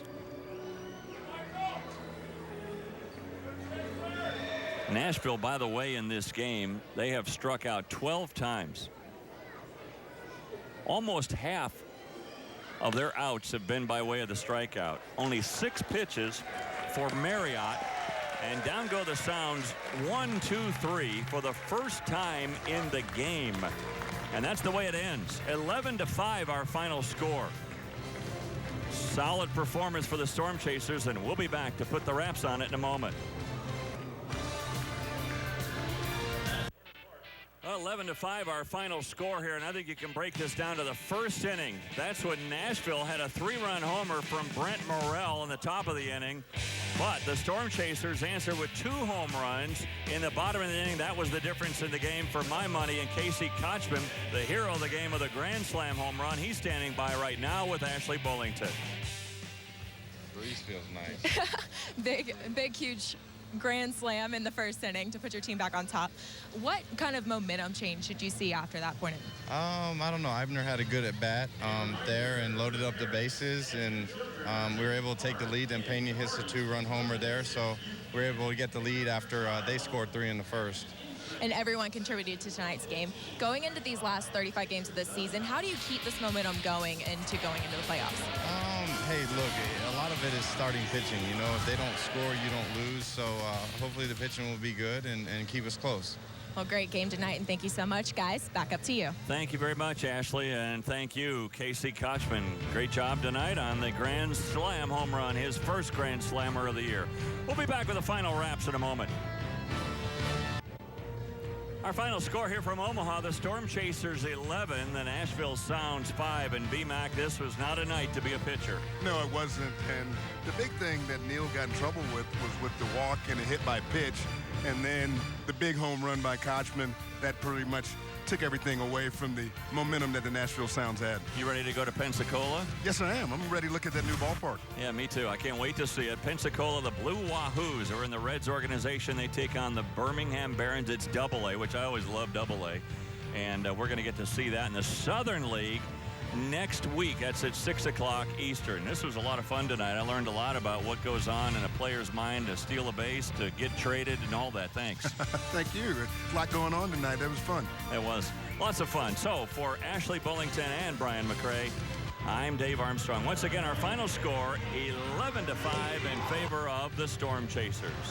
For scores, highlights, features, and more, go to AmericanSportsNet.com. This has been a presentation of ASN, the American Sports Network. Your teams, your passion, your network. We'll see you next week in Pensacola. Good night, everybody.